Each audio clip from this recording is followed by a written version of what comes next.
Ça, la monnaie, c'est un outil. Le problème, c'est qu'est-ce que tu fais de cet outil-là ? Est-ce que Satoshi, le créateur du Bitcoin aujourd'hui, il peut appuyer sur un bouton et dire j'ai 15 millions de Bitcoin en plus? Non, par contre, il peut dire je les vends et cracher le marché. Si par exemple demain t'as, je te dis une bêtise, 1 million sur ton compte bancaire, moi personnellement je dormirais pas bien. Il y a quelques jours, il y a un wallet qui s'appelle Samurai Wallet, qui a un portefeuille de Bitcoin qui permet de faire ce qu'on appelle du mixage de Bitcoin. Le principe n'est pas illégal, sauf que là, tu as un des cofondateurs qui a été arrêté au Portugal, extradé par les États-Unis cette semaine, l'autre arrêté aux États-Unis. S'ils considèrent qu'en fait, ça favorise le blanchiment d'argent, tu auras toujours des criminels qui pourront commercer avec des crypto-monnaies. Et ça, ils pourront pas l'empêcher, ils ont déjà perdu cette bataille-là. J'imagine que sur une journée, il y a beaucoup plus de projets douteux qui sortent que des projets avec de vraies intentions derrière. C'est dur à quantifier, mais tous les jours, tu as des scams, c'est sûr.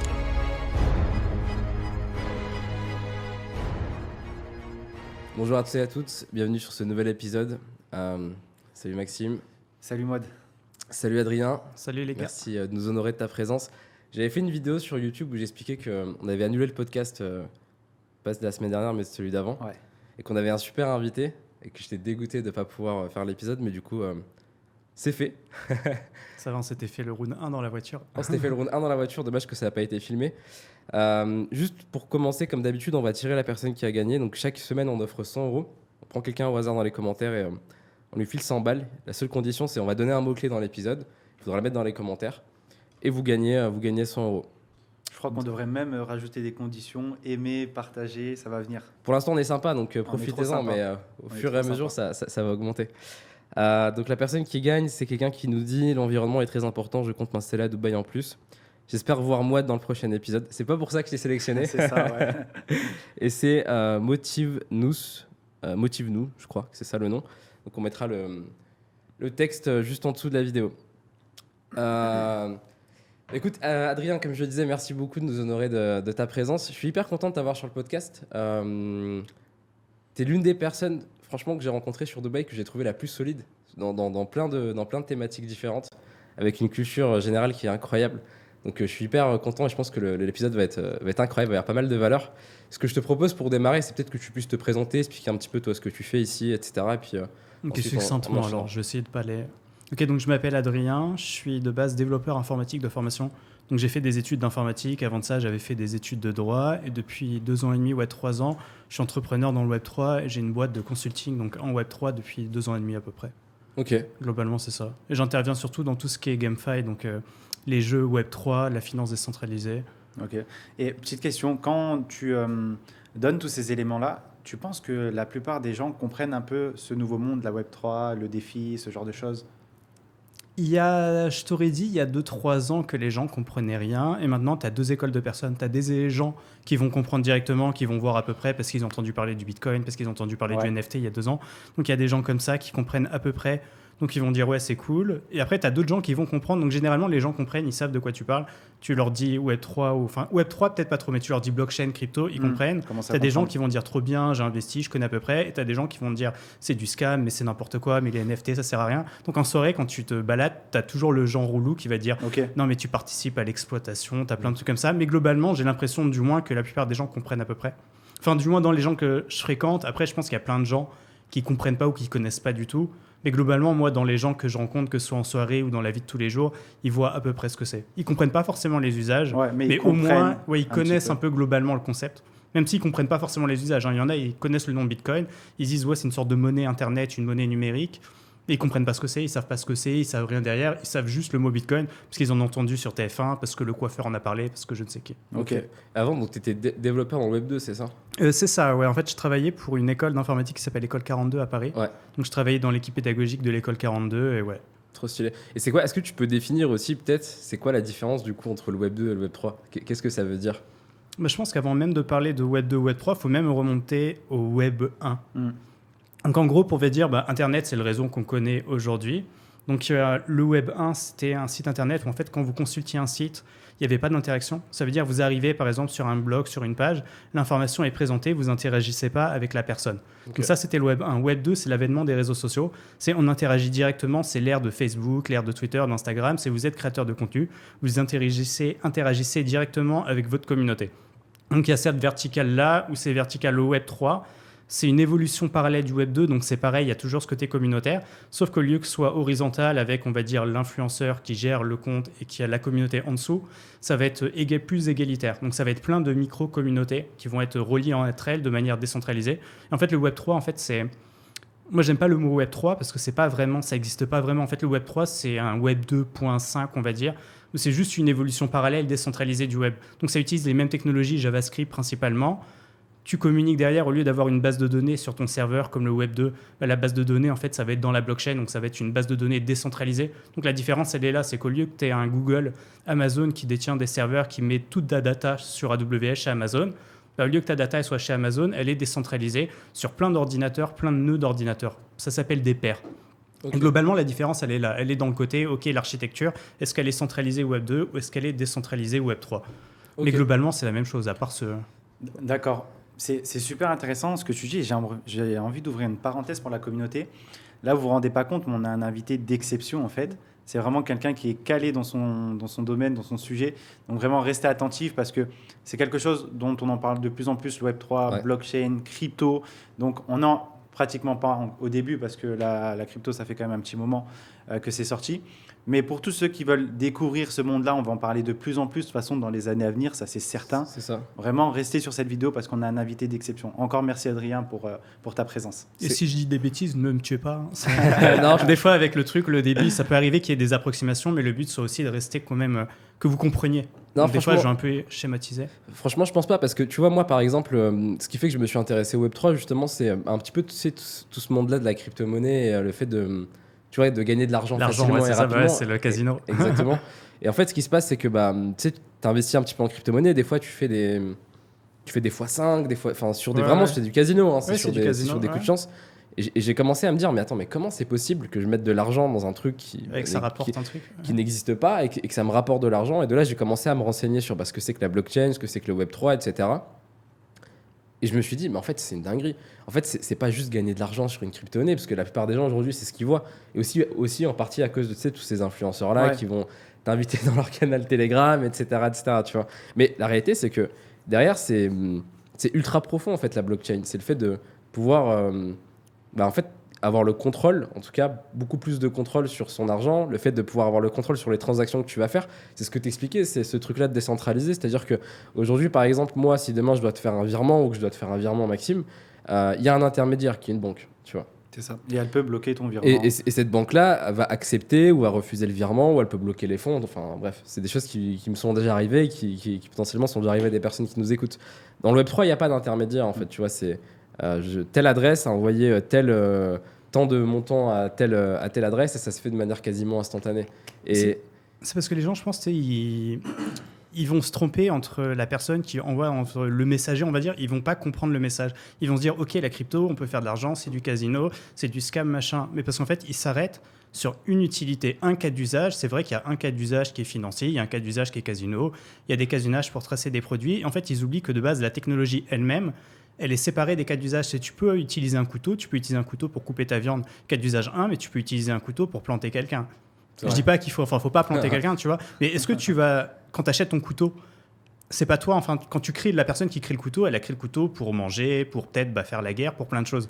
La blockchain, c'est un outil, donc il faut dissocier de ces cas d'usage de base. La blockchain, c'est vraiment, comme tu l'as dit, un outil monétaire. Les premiers qui ont créé la blockchain, c'était pour créer Bitcoin. Ouais. Donc avant, il y avait eu des tentatives avant, mais à chaque fois, toutes les tentatives, les premières tentatives, même avant le Bitcoin, tournaient vraiment autour de ce concept-là. OK, comment je crée une monnaie décentralisée, une monnaie numérique ? En partant du postulat qu'on vit dans un monde numérique, donc pourquoi la monnaie ne serait pas elle-même numérique ? Et à partir de là, tu as la technologie blockchain qui a été créée, qui permet donc de créer cette monnaie, donc en l'occurrence la première Bitcoin. Et à partir de là, forcément, vu que c'est une technologie décentralisée, vu que le code est ce qu'on appelle open source, donc tout le monde peut avoir accès au code, tout le monde peut contribuer au code, il y a eu ce qu'on appelle des forks, donc c'est des copies d'un protocole. Il y en a un qui s'est dit, trop Bitcoin c'est bien, donc cette personne s'appelle Vitalik Buterin, elle a dit, OK, Bitcoin c'est bien, mais c'est pas programmable. Je vais créer Ethereum. Et hop, donc c'est parti, il a créé une monnaie qui était proof of work à l'époque comme Bitcoin.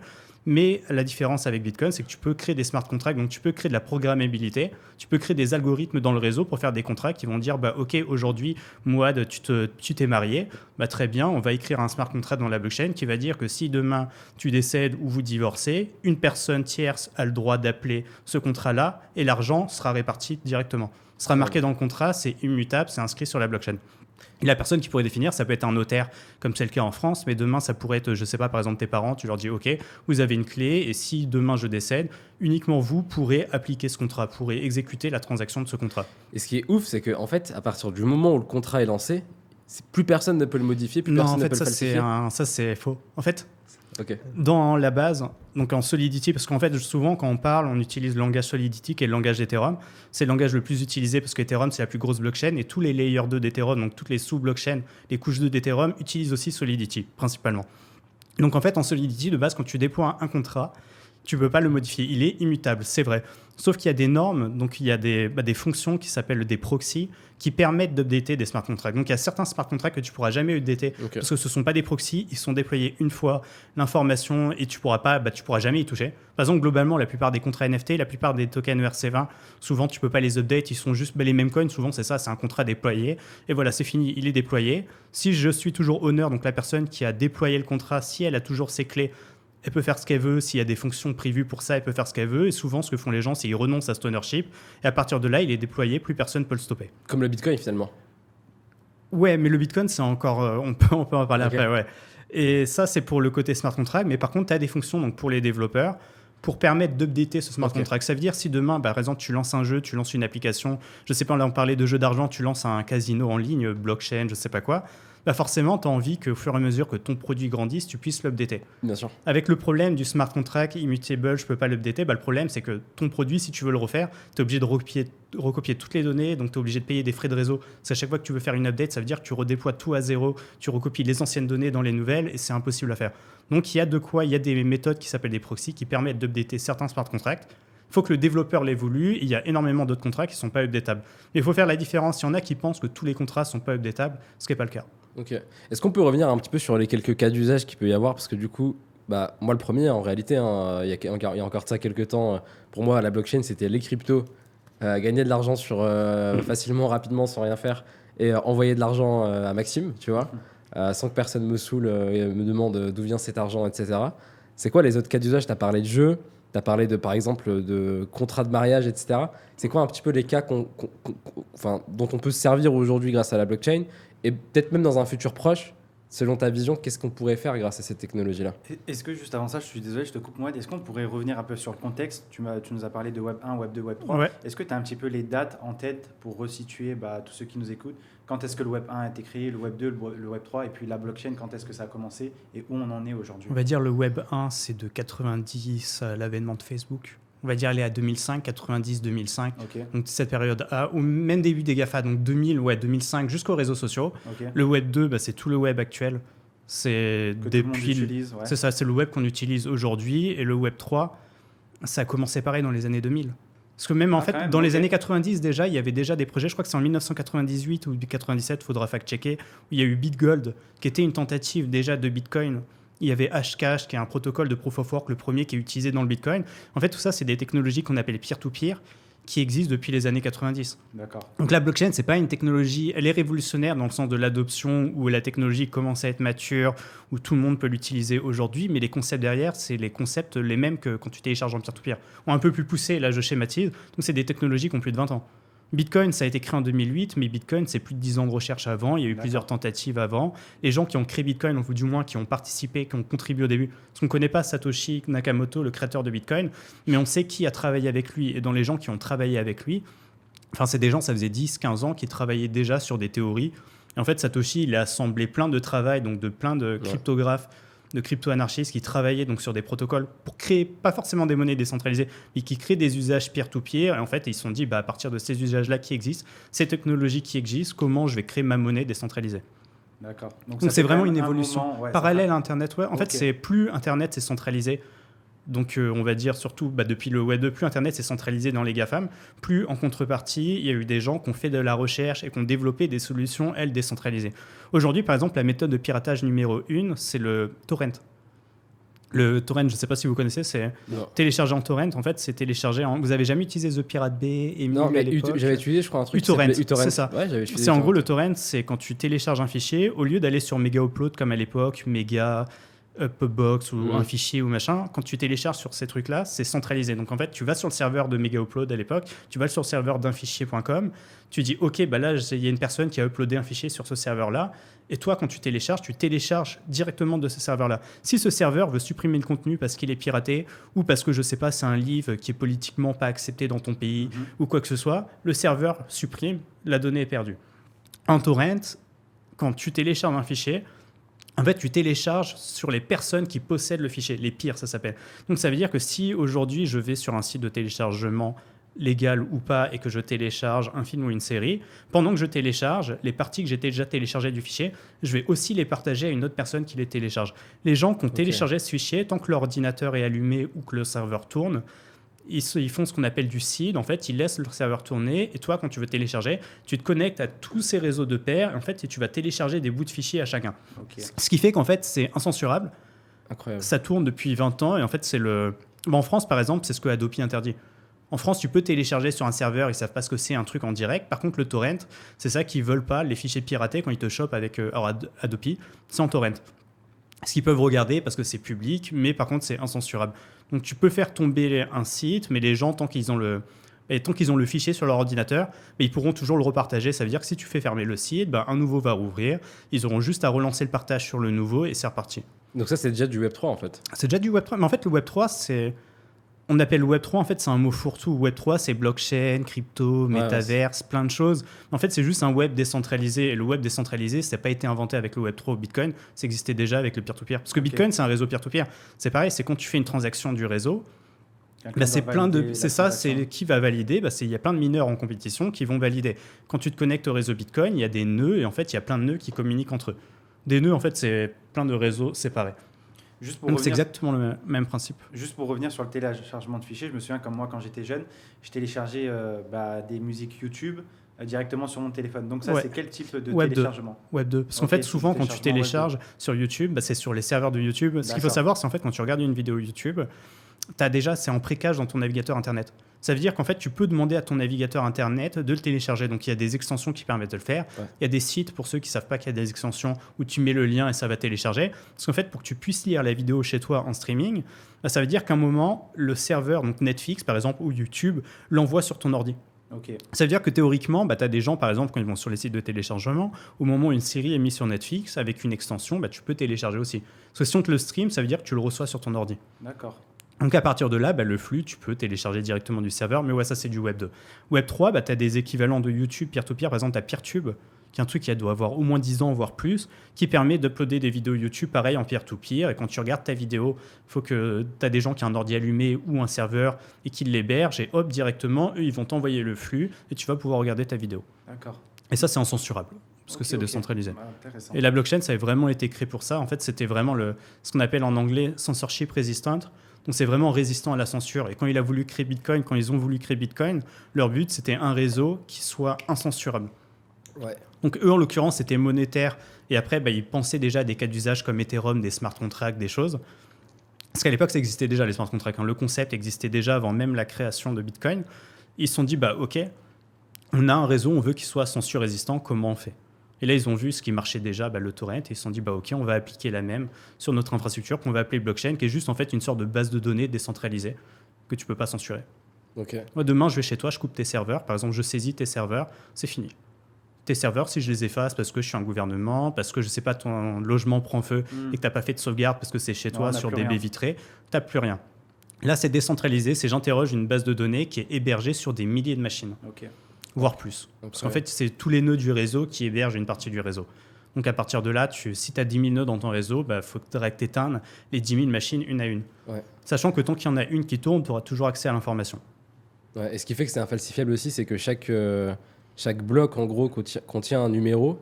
Et pour falsifier un bloc, il faudrait falsifier tous ceux d'avant. C'est ça. En fait, quand tu valides un bloc, ce sont les mineurs qui vont vérifier est-ce que l'information est valide ou pas. Pour Bitcoin, ça c'est pour le proof of work. En fait, les mineurs sont en compétition, ils vont recalculer toutes les transactions qui ont eu lieu pour arriver à ce moment-là. Donc ils vont faire plein de calculs, ils vont voir, le résultat est celui qui est attendu. Donc ça veut dire que l'information est vraie, donc c'est bon. En proof of stake, donc maintenant Ethereum et plein d'autres blockchains qui font plus de minage, donc ils sont plus, on va dire, écologiques parce qu'elles consomment moins d'énergie. eux, au lieu de miner, ça va être ce qu'on appelle la preuve d'enjeu. Tu vas mettre des cryptos, par exemple, tu vas dire, OK, j'ai 32 Ethers. Donc, tu mets tes 32 Ethers en stacking et en fait, ils vont servir à valider le réseau. Et tu n'as pas intérêt à mentir parce qu'en fait, si tu mens, comme tu es en compétition avec d'autres toujours pour gagner les frais, si toi tu mens et qu'il y en a, on va dire, 5 qui disent la vérité, bah, ils vont se dire « Ah, c'est bizarre, pourquoi il y en a 5 qui m'ont donné un résultat et un qui a donné le mauvais résultat ?» Ça veut dire que tu as menti, donc on te prend ton argent. Proof of stack, ça marche comme ça.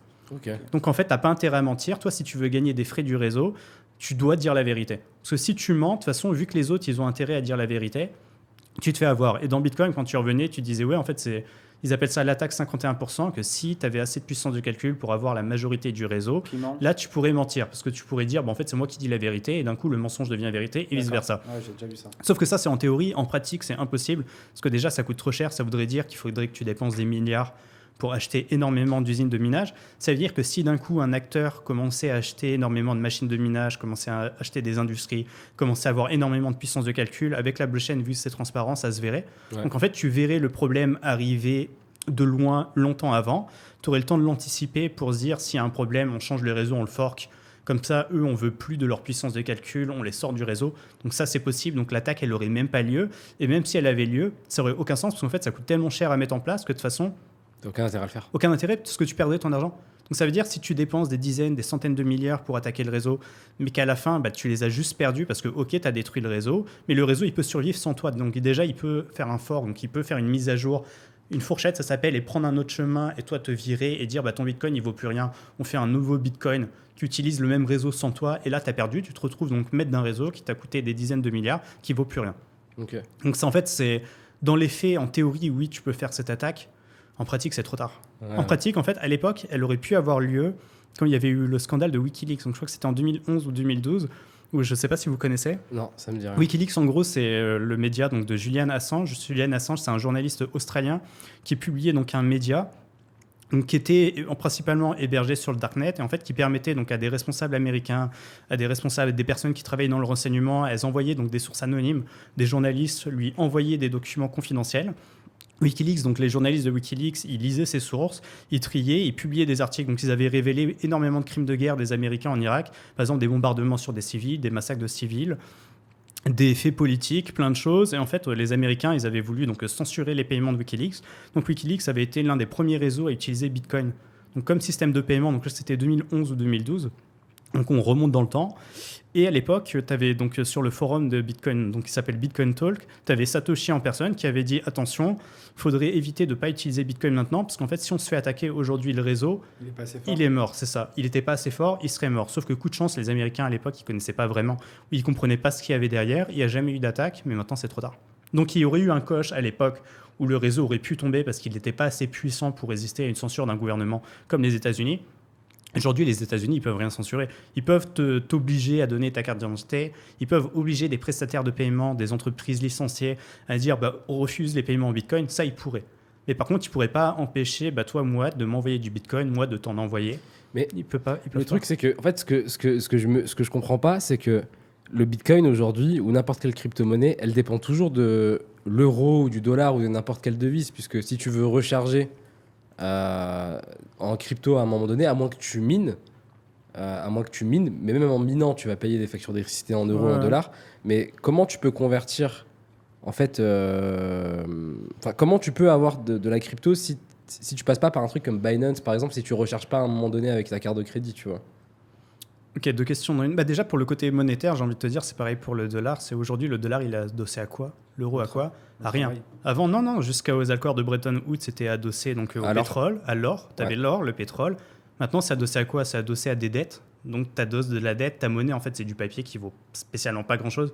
Il vaut que ta valeur. Le Bitcoin, forcément, oui, si tu veux en acheter, tu es obligé de passer par des monnaies fiat. Mais tu pourrais, par exemple, échanger une maison contre des bitcoins. Tu n'es pas obligé de passer par de l'euro. Tu peux dire, j'ai une maison, tiens, je te donne ma maison, je te donne ma voiture. En échange, tu me donnes du bitcoin. Tu peux faire du troc avec. C'est une monnaie. Tu es obligé de passer par le dollar, c'est vrai. Tu es obligé de passer par des exchanges. Ça, c'est pas forcément vrai parce que tu as ce qu'on appelle du peer-to-peer. Donc, je peux, par exemple, tu me dis, OK, Adrien, j'ai envie d'acheter un bitcoin. Est-ce que tu as 30 000 Non, c'est quoi? C'est 60 000 aujourd'hui. Est-ce que tu as 60 000 euros en cash? Et toi, moi, je te donne 60 000 en cash, tiens, prends-les, et toi, tu me donnes un bitcoin. Ça, c'est possible. Et là, il n'y a pas besoin d'exchange. On peut faire une transaction comme ça.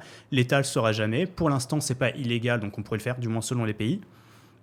Après, oui, c'est vrai que si tu veux investir dessus, ou tu dis, bah, OK, là, j'ai 10 000 euros sur mon compte bancaire et je veux les mettre en crypto-monnaie, pour la majorité des gens, pour 99% des gens, je suis persuadé, enfin même plus de 99% des gens, tu vas devoir passer par une plateforme où tu vas donner ta carte d'identité, donc ça va être comme une banque. Eux, bah, ils vont faire l'anti-blanchiment d'argent. Est-ce que tu es iranien, tu n'as pas le droit de venir sur la plateforme. OK, tu es français, très bien. Allez hop, on va envoyer au fisc. Donc là, maintenant, ça rentre en rigueur. Ils vont surveiller tes comptes, oui, pour voir qu'il n'y ait pas de blanchiment, financement du terrorisme et tout ce qu'ils appellent le anti-money laundering. Donc anti-blanchiment d'argent, quoi. Ok. Mais tu peux faire ça. Tu peux voir quelqu'un. Tu as des bureaux de change, par exemple, à Dubaï, où tu peux prendre des cryptos sans passer par ces processus-là. Donc, tu peux le faire dans plein de pays. Tu as des pays où il y a des distributeurs de cryptos. Donc, tu peux retirer des bitcoins dans un distributeur. Mais c'est vrai que l'entrée, à un moment donné, actuellement, dans le marché, tu as toujours un passage euro-crypto comme dollar-crypto. Mais j'ai envie de te dire, comme dans toutes les monnaies, tu vas acheter de l'immobilier, tu passes par de l'euro. Tu vas acheter du dollar, tu vas transformer tes euros en dollars. Et à chaque fois que tu fais une transaction, tu vas acheter des actions en bourse. Par exemple, la Total, ça parlait hier de Total beaucoup sur les réseaux sociaux. Bah, tu vas acheter ton action Total. Tu es obligé d'avoir de l'euro pour avoir l'action. Tu ne peux pas échanger ta maison. Sauf exception, tu peux faire des fois des prêts bancaires, machin. Mais pour le commun des mortels, tu es obligé d'échanger directement tes euros contre des actions. Ok. Mais c'est pas grave en soi, c'est normal, c'est une monnaie. En fait, pour moi, limite, c'est logique parce que Ouais, comme c'est toute vrai. monnaie, tu les échanges à une devise que tu échanges. C'est vrai. Non, mais c'est vrai, je pourrais même, par exemple, demain En fait, ce qui pourrait faire que vraiment ça prenne plus d'ampleur, je pense, c'est que dans l'adoption, ça devienne plus naturel, je pense, sur deux choses, de particulier à particulier.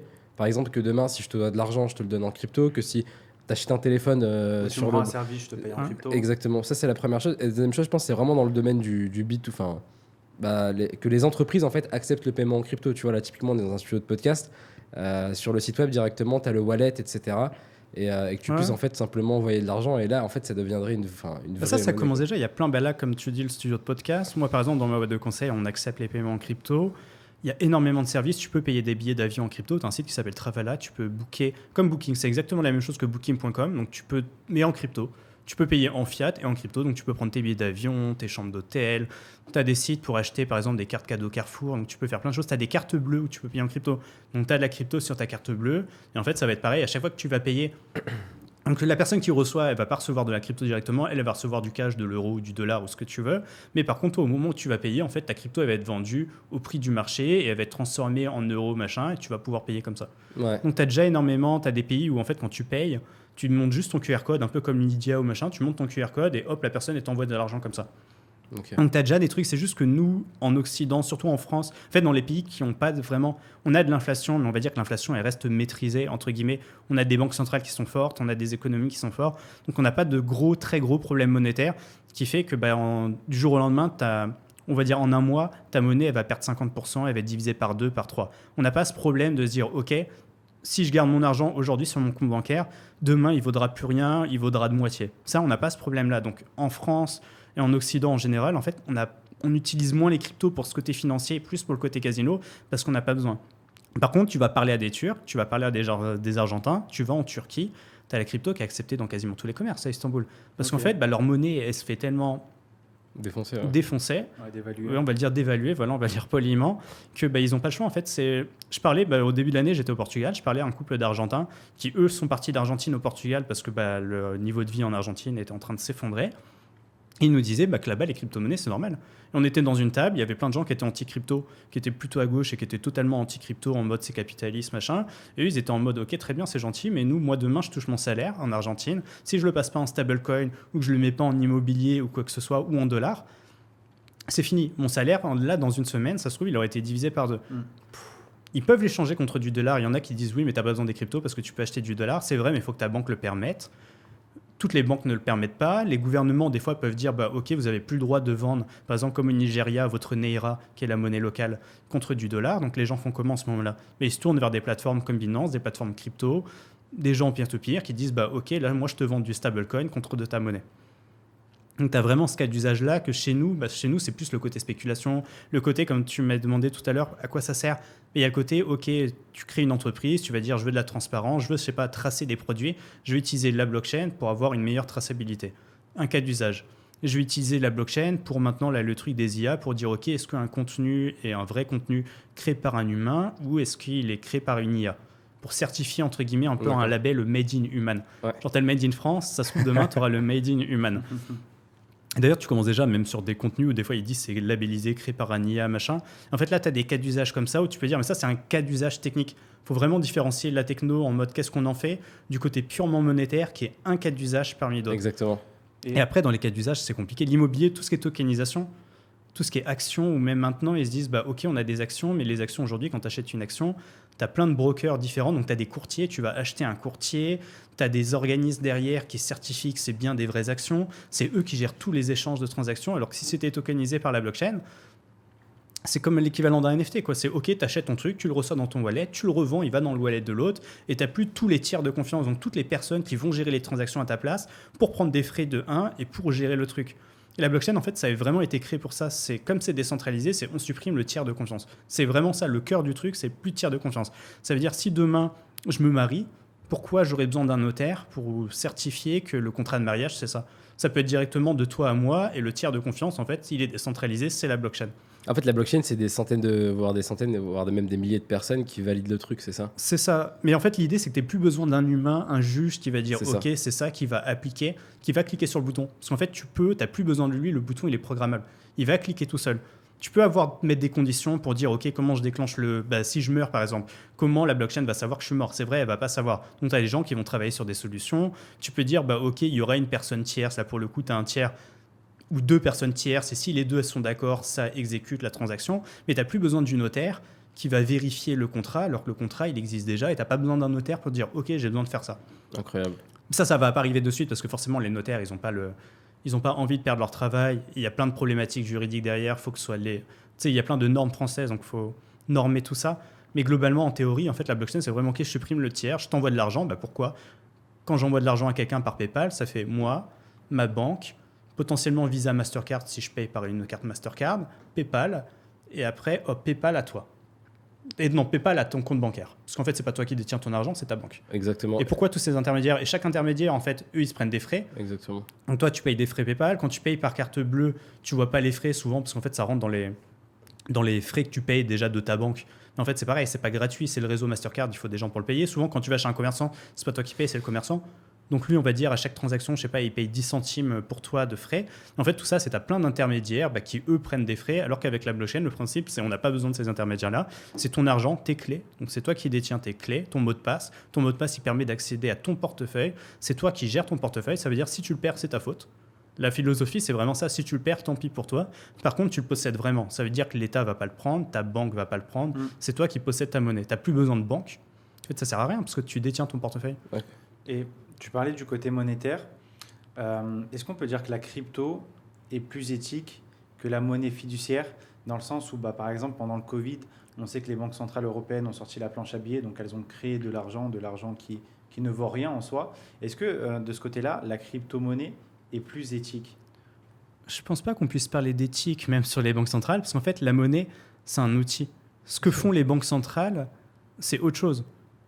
Les banques centrales, elles font ce qu'elles veulent de la monnaie, mais en fait, l'outil, la monnaie, moi, je suis plutôt capitaliste, je considère que le fait de mettre un mot sur les transactions, sur le système de troc dans des billets, je trouve que c'est bien, on a confiance en ça, on peut échanger de la valeur, on peut créer de l'économie. Ça, la monnaie, c'est un outil. Le problème, c'est qu'est-ce que tu fais de cet outil-là?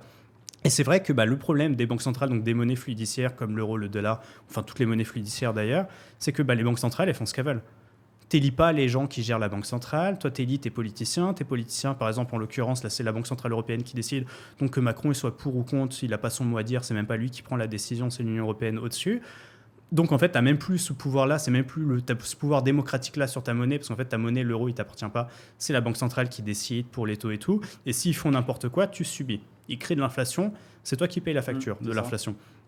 Ça, sur ce côté-là, ouais, c'est pas la monnaie qui est éthique, c'est le truc là avec les crypto-monnaies, enfin du moins le Bitcoin, parce que le Bitcoin, ouais, c'est le Bitcoin, il fait sa vie et tu peux rien. Il n'y a pas d'inflation parce que le Bitcoin est déflationniste, donc de halving, de cycle en cycle, à chaque fois il y a de moins en moins de Bitcoin qui sont mis sur le marché jusqu'à arriver à 21 millions. Donc ce côté-là, tu n'as pas de côté éthique ou pas à avoir, parce qu'en fait la monnaie elle est comme ça, le code est public, tout le monde sait ce qu'il y a dans le protocole, point. Personne ne peut modifier les règles. Enfin, tu pourrais modifier les règles, mais il faut que tout le réseau soit d'accord pour modifier les règles. Donc on va dire de manière plus démocratique. Aujourd'hui, ta monnaie, bah, tu peux rien faire, quoi. Ouais. Si on te dit, mais pour moi, il n'y a pas vraiment de question éthique ou pas éthique, c'est juste un outil, qu'est-ce que tu en fais? Est-ce que ce que fait la Banque centrale est éthique ou pas? Je ne suis pas là pour les juger moralement. Ils font tourner l'économie, il y a de l'inflation, ok, les gens payent, ok, mais ils arrivent un peu à contenir les effets de crise. Il y a eu le Covid, il y a les guerres en Ukraine, il y a des crises de l'énergie, il y a un jeu politique. Ils arrivent à maintenir leur monnaie par rapport à d'autres pays. Par exemple, tout à l'heure, je parlais du Nigeria, je parlais de l'Argentine, j'ai parlé de la Turquie. Même si ce qu'ils font peut être contestable, je préfère quand même avoir 1 euro ou 1 dollar où je peux dormir la nuit et me dire, ok, la Banque Centrale Européenne, peut-être je ne comprends pas ce qu'ils font ou je n'ai pas totalement confiance entre eux, mais au moins je sais que c'est à peu près géré et que je préfère perdre 4% par an, entre 2 et 4% par an, plutôt que perdre 50% en un mois. Donc sur ce côté-là, je me dis qui est le plus éthique, bah, ça va, j'arrive à gérer à peu près, mais c'est vrai que tu n'auras jamais l'outil de contrôle sur ta monnaie, et de toute façon, en fait, ta monnaie, elle t'appartient pas, elle appartient au gouvernement et aux banques centrales. Je pense que par éthique, il entendait plus le côté transparence. Moi, je voudrais juste qu'on revienne sur. Mais transparence, c'est pas forcément de l'éthique. En Ouais. fait, c'est... Mais je pense que c'était pas le bon. Je pense que Mais, c'était mais, pas. mais par exemple, est-ce que Satoshi, le créateur du Bitcoin aujourd'hui, il peut appuyer sur un bouton et dire j'ai 15 millions de Bitcoin en plus? Non, par contre, il peut dire je les vends et cracher le marché. Ouais, la crash. Mais juste, Oui. juste si- Ça, Mais c'est par ça que c'est exemple, comme jonglé. une Banque Ouais. centrale européenne, lui, il peut pas appuyer sur un bouton et dire j'ai tant de Bitcoin en plus. Oui, non, mais c'est ça. En fait, l'intérêt de Bitcoin, c'est ça. Mais c'est là où je voulais en revenir. C'est il y a Bitcoin et il y a d'autres cryptos. Il y a énormément de crypto-monnaies où des entreprises ou même des gens dans leur chambre, on va dire en caleçon dans leur chambre, créent une crypto-monnaie où ils ont toujours accès donc au smart contract et eux, ils peuvent imprimer à l'infini. Ok. Il y a des entreprises qui le font. Il y a plein de modèles de crypto-monnaies qui sont ce qu'on appelle inflationnistes. Où en fait, il y a régulièrement de nouveaux tokens qui sont imprimés. Donc les gens investissent dessus. Sauf qu'en fait, avec le temps, leur investissement, il perd en argent parce que plus ils impriment, plus ça dévalue. Évidemment. Donc, tu as des crypto-monnaies qui sont inflationnistes et qui ont le même problème que les banques centrales. Puis, est-ce qu'il y a une ou des personnes, des fois, c'est des associations décentralisées qui gèrent le truc, des fois, c'est une seule personne, des fois, c'est une entreprise, mais qui que ce soit, elles peuvent imprimer. Donc, il y a certaines cryptos comme ça. Et après, Bitcoin, lui, justement, oui, il a été créé pour que personne puisse dire, bah, OK, j'appuie sur un bouton et moi seul, je peux décider d'augmenter au-dessus de 21 millions. Par contre, ça, c'est une personne seule. Mais si le réseau est d'accord pour augmenter au-dessus de 21 millions, Bitcoin peut être mis à jour et ne plus avoir la limite de 21 millions. Ok. Mais il faut d'accord. que tout le réseau ait ce qu'on appelle un consensus, que tout le réseau soit d'accord et tout le réseau accepte cette mise à jour. Et les gens qui ne sont pas d'accord, ils pourront créer leur propre réseau et faire ce qu'on appelle un fork, dire OK, là il y a la branche A, moi je ne suis pas d'accord, je crée la branche B. Et- C'est déjà arrivé dans l'histoire de Bitcoin, il y a Bitcoin Cash qui est un fork, il y a Bitcoin SV. Ethereum a déjà connu un fork avec Ethereum classique parce qu'à un moment il y a une mise à jour du protocole et une partie de la communauté dit moi je ne suis pas d'accord. Donc, ils copient les cryptos. Donc, par exemple, tu as ton Bitcoin et tu as ton nouveau Bitcoin. Au début, ils veulent 1-1, les pareils. Et après, c'est le marché qui décide. Ouais. Et le réseau qui survit, qui est le plus utilisé, c'est le réseau donc, qui a gagné.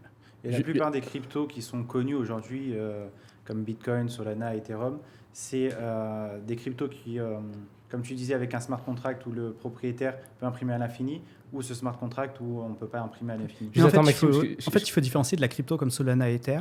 Donc, en fait, elle sert c'est la monnaie du protocole. Mais de base, en fait, c'est pas comme toi. Toi, si demain tu lances par exemple un meme coin, donc par exemple un chien sur la blockchain, tu vas utiliser un smart contract. Eux, leur monnaie, c'est la monnaie de transaction du réseau. Donc, parce qu'en fait, c'est des blockchains. Solana, c'est une blockchain, donc c'est un réseau. On va dire un peu comme Bitcoin, mais c'est pas comme Bitcoin, mais c'est un réseau. Ethereum, c'est un réseau. Et Ether et Solana, en fait, c'est la monnaie pour payer les frais du réseau. Donc, c'est la monnaie économique du réseau. Ok. Si tu lances ta blockchain, tu as besoin de payer des frais et en fait, ils créent une monnaie. Donc, Solana, c'est comme Bitcoin, comme Ethereum, c'est la monnaie pour payer les frais du réseau. Donc, à partir de là, en fait, c'est les gens qui détiennent le réseau. Ça dépend du mode de consensus qu'on appelle. Si c'est comme Bitcoin en proof of work, il faut que tous les mineurs du réseau soient d'accord.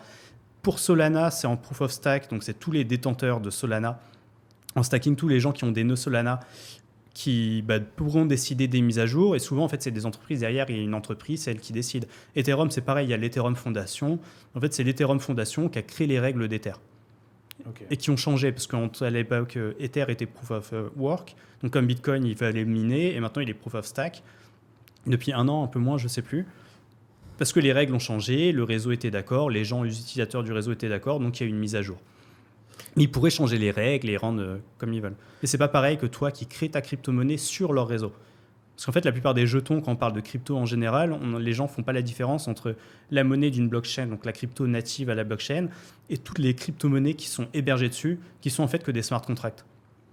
C'est quoi le. Parce que quand tu commences à t'intéresser à la blockchain et aux cryptos et à Ouais. ce système de monnaie, la première chose en fait que tu te dis, c'est Mais en fait, finalement, c'est quoi de l'argent, tu vois? C'était le premier déclic que j'ai eu, je me suis rendu compte qu'en fait, tu nais, on t'éduque à de l'argent, on t'éduque à payer avec des billets en euros, on t'éduque à payer en faisant des virements ou en faisant des Apple Pay sans contact.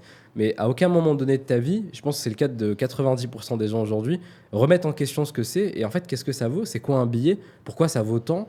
C'est quoi un virement bancaire? Comment ça fonctionne, tu vois? Alors qu'en vrai, bah, c'est un peu le nerf de tout, tu vois, dans la vie de tous les jours.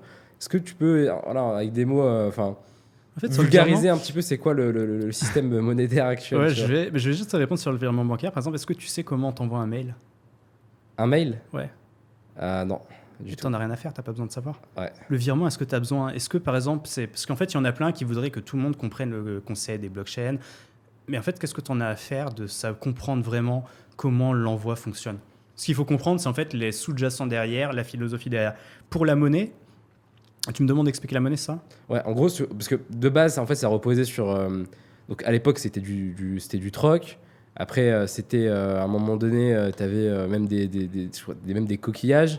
Après, il y avait de l'or en fait qui était indexé sur des billets. Donc c'était la banque avait, je crois que c'était Des 1 stocks dollar, d'or, ouais. c'était 0,5 g Je sais d'or. plus, mais ouais, c'est t'as des stocks d'or et tu. Exactement, sauf qu'à la fin, ils n'avaient plus d'or. Donc à la fin, en fait, ça reposait juste sur un billet est égal à un billet, mais La on n'a pas de confiance, stock. Et sur de la confiance, exactement.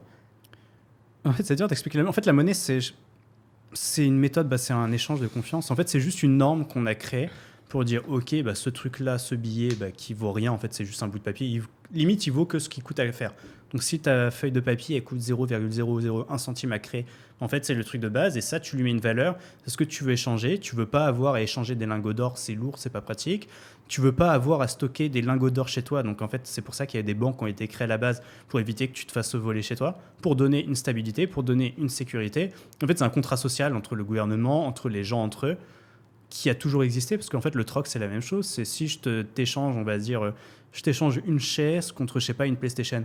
En fait, ça veut dire que ma chaise, peut-être, c'est un objet de luxe, et tu dis, oh, trop bien, je trouve qu'ils ont à peu près la même valeur, ou du moins la même utilité, et l'utilité que t'en fais, ça va devenir la valeur. Combien t'es prêt à payer pour un objet? La monnaie, c'est juste une représentation mathématique de ça. Après, je peux pas rentrer dans les détails, je sais pas non plus, Ouais, bien sûr. je peux pas t'expliquer tout le concept même. En fait, de toute façon, ça a toujours existé, du moins. Sur nos civilisations, c'est très vieux. C'est le commerce, tu commerces. En fait, tu as besoin d'une unité d'échange pour commercer. La monnaie, pour moi, c'est l'explication simple. C'est ça, c'est tu as besoin en fait, d'une unité de mesure pour commercer. Parce qu'en fait, tout part du commerce. Toute la vie, quand tu travailles pour quelqu'un, il y en a qui vont dire travailler, être salarié, c'est être exploité. Il y en a d'autres qui vont dire c'est échanger des compétences contre, pareil, du confort.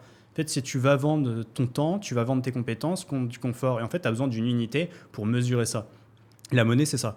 Après que derrière soit baqué sur de l'or, sur du pétrole, sur de la dette, comme actuellement, parce qu'actuellement, c'est la dette qui fait tout, sur de la croissance, donc le PIB, tu as de la croissance, donc tu peux plus emprunter au marché. En fait, sur quoi soit baqué derrière, je pense pas que ce soit le plus important. Le plus important, c'est que les gens aient confiance. Ouais. Donc, en fait, ça repose que sur un système de confiance en C'est réalité. un système d'échange.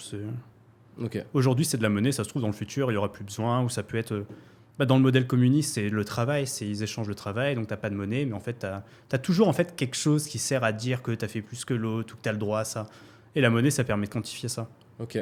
Et pour toi, aujourd'hui, parce qu'il y a plusieurs théories sur ça, etc., mais la crypto-monnaie, la blockchain, etc., est-ce que c'est quelque chose qui potentiellement peut représenter un danger, tu vois, pour l'État et pour ce système-là qu'ils ont mis en place, dans lequel ils ont le contrôle? Et là, on parle d'un système de la blockchain dans lequel, en fait, ils n'ont plus finalement de contrôle là-dessus, quoi, tu vois. Je pense que oui et non.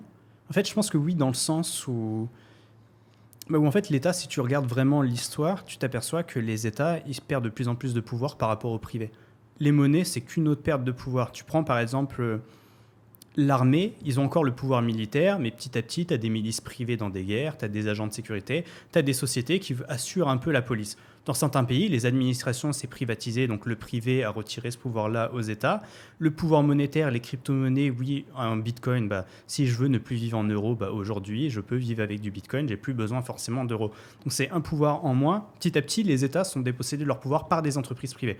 Les entreprises, en fait, elles vont récupérer donc une partie de la charge des États, elles vont faire tourner l'économie, elles vont faire plein de choses, et petit à petit, les États perdent leur pouvoir au profit du privé. Donc je pense que c'est que la suite logique. C'est logique, pour moi c'est logique, elles ont pas à avoir peur parce qu'en fait ça évolue et elles peuvent quand même contrôler le processus, elles peuvent dire ok, j'impose des normes, tu vois. Si tu veux acheter tes cryptos, bah, tu es obligé de mettre ta carte d'identité. Je sais ce que tu as. Je pense qu'elles avaient peur, je pense qu'elles ont encore peur, mais je pense que dans le futur, elles auront moins peur, parce qu'en fait, ce qu'il faut comprendre avec les crypto-monnaies, surtout Bitcoin, Ethereum, la plupart des crypto-monnaies, sauf les privacy, ce qu'on appelle privés, c'est que tu peux tracer toutes les transactions. Ça veut dire qu'aujourd'hui, ce qui n'était pas possible, aujourd'hui par exemple, si je vais dans une boulangerie et que je paye avec une pièce de 1 euro, personne ne saura que j'ai acheté du pain aujourd'hui. La pièce, je récupère les billets au distributeur et après ils perdent les traces de ça. Exactement. Ou alors il faudrait regarder sur les caméras ou je sais pas de sécurité pour voir qui avec reconnaissance faciale, machin. Mais là on rentre vraiment dans un truc futuriste, on n'y est pas. Par contre, tu perds la monnaie. Avec les crypto-monnaies, ce qu'il faut comprendre, c'est que oui, ça fait peur au gouvernement parce qu'ils se disent je perds l'indépendance monétaire. C'est vrai que tu leur offres une alternative à leur monnaie. Donc ça les embête un peu parce qu'ils se disent maintenant, tu n'es plus obligé d'utiliser que leur monnaie. Par contre, ils peuvent mettre des normes et par contre, ils disent ok, mais par contre, je peux te surveiller. C'est traçable. Donc en fait, tu peux remonter toutes les transactions d'une blockchain. Donc là, si je t'envoie un Bitcoin, ils peuvent voir que je t'ai envoyé un Bitcoin parce que je l'ai acheté sur Binance et ils peuvent tracer, donc faire ce qu'on appelle de l'analyse on-chain. Ils voient que tu as reçu ton Bitcoin. Ton Bitcoin, ils peuvent regarder à qui tu l'as envoyé et vice-versa. Donc petit à petit, ils peuvent créer par exemple des règles pour que ton portefeuille, tu utilises un portefeuille qui a une carte d'identité. Si ton portefeuille n'a pas de carte d'identité, ils pourraient dire ok, les exchanges, donc les plateformes d'achat et de vente, vous refusez toute transaction, vous renvoyez automatiquement ou vous saisissez les fonds parce qu'on ne sait pas d'où ils viennent. Ils pourraient imposer des normes comme ça, comme si tu ouvres un compte Stripe, tu es une entreprise, je ne sais pas, de e-commerce, et que tu ouvres ton Stripe, ils prennent ta carte d'identité, ils prennent toutes les informations de ton entreprise. En fait, ils peuvent tracer tous les fronts. Avec la blockchain, c'est encore plus simple parce que tu n'as pas d'intermédiaire et le livre est transparent. C'est un livre qui est consultable par tout le monde. Donc tout le monde peut regarder ce qui se passe. On appelle ça pseudonyme parce qu'en fait, tu ne sais pas qui est caché derrière les adresses. Toi, tu vois juste des adresses. Donc, une adresse, pour ceux qui ne savent pas, c'est une clé comme un mot de passe. Donc, tu vois le mot de passe, tu vois la clé. Tu ne sais pas qui est derrière toi, mais tu peux tracer toutes les transactions qui ont été faites entre la clé. Et là, tu peux te dire, tiens, ça, c'était une plateforme d'échange. Tiens, ça, c'était une plateforme pour acheter des billets d'avion. Et tu peux retracer comme ça. Sauf que toi, c'est parce que tu ne sais pas qui est derrière la clé. Mais les États, par le biais des plateformes centralisées comme Binance, Coinbase, Kraken, eux, ils peuvent savoir à qui appartient l'adresse. Donc à partir de là, ils peuvent tracer toutes tes transactions ultra facilement. Sauf si de base, le premier montant ne vient pas d'une plateforme comme Binance et qui vient par exemple du fait qu'on est ensemble, je te donne de l'argent en cash ou alors je te vends quelque chose qui a de la valeur. C'est ça, oui, mais ça les dérange. Ça déjà, ils font tout pour l'empêcher. C'est là, par exemple, tu as eu cette semaine, là, il y a quelques jours, il y a un wallet qui s'appelle Samurai Wallet, qui est un portefeuille de Bitcoin qui permet de faire ce qu'on appelle du mixage de Bitcoin. Donc en gros, tu reçois des Bitcoins et avant de les envoyer, en fait, ils font ce qu'on appelle du coin join, donc coller les jetons, coller les cryptos. Et en fait, ce qui fait que tes transactions, au lieu que ce soit moi, je t'envoie la transaction, en fait, ils vont merger 10 transactions en même temps, je ne sais plus exactement, mais plein de transactions pour qu'on ne sache pas, toi, tu étais laquelle. Okay. Et en fait, ils font ça, ils font des mélanges entre les transactions pour éviter, quand tu envoies ton Bitcoin à quelqu'un, tu ne puisses pas tracer d'où il vient. Ça s'appelle du mixage. Le principe n'est pas illégal, sauf que là, tu as un des cofondateurs qui a été arrêté au Portugal, extradé par les États-Unis cette semaine, l'autre arrêté aux États-Unis. Ils considèrent qu'en fait, ça favorise le blanchiment d'argent. Donc même si eux détenaient pas les cryptos, vu qu'ils touchaient des frais, ils ont dit OK, on va fermer ça. L'an dernier, c'était Tornado Cash, il y a quasiment 2 ans, qui était le plus gros service de mixage sur Ethereum, qui permettait, pareil, en fait, si tu voulais ne pas être tracé, en fait, tu déposais tes Ethers sur un contrat, tu les laissais, par exemple, 6 mois dessus, et en fait, quand tu les récupères, c'est pas les tiens que tu récupères, c'était de quelqu'un d'autre. Donc, en fait, on voit qu'ils arrivent sur le contrat, et toi, tu récupères, sauf qu'entre-temps, il y a eu des milliers de personnes qui ont récupéré, et on peut pas savoir qui.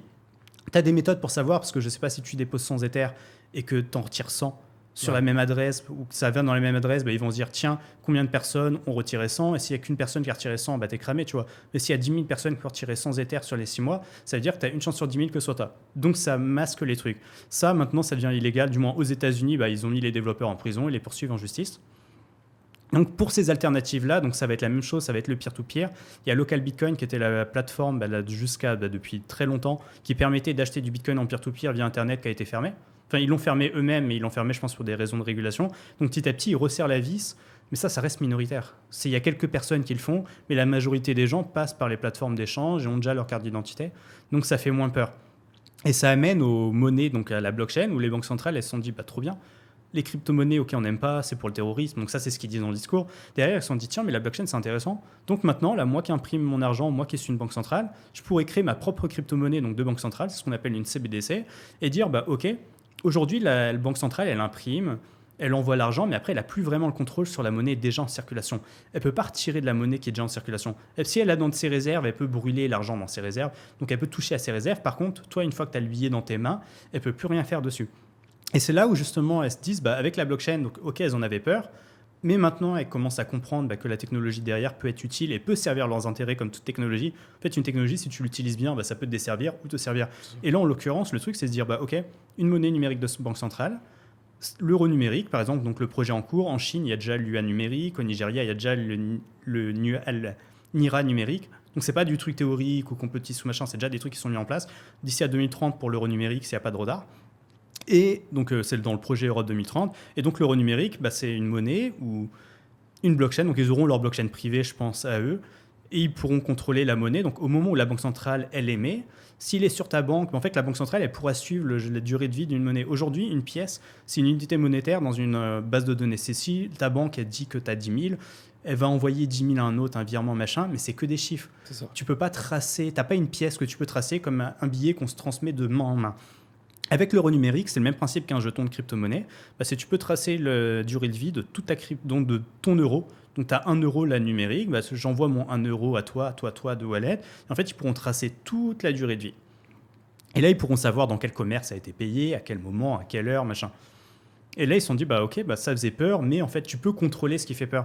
Donc, c'est fini. Ils ont perdu, entre guillemets, la guerre sur les monnaies privées. Il y a des monnaies privées, Bitcoin est une monnaie privée, il y a plein de crypto-monnaies privées, ils ne pourront jamais l'empêcher. Ils peuvent essayer de te limiter de l'utiliser, donc rendre le plus dur possible l'utiliser, ça ils peuvent le faire, ils ont le droit, ils vont le faire, et ils le font déjà.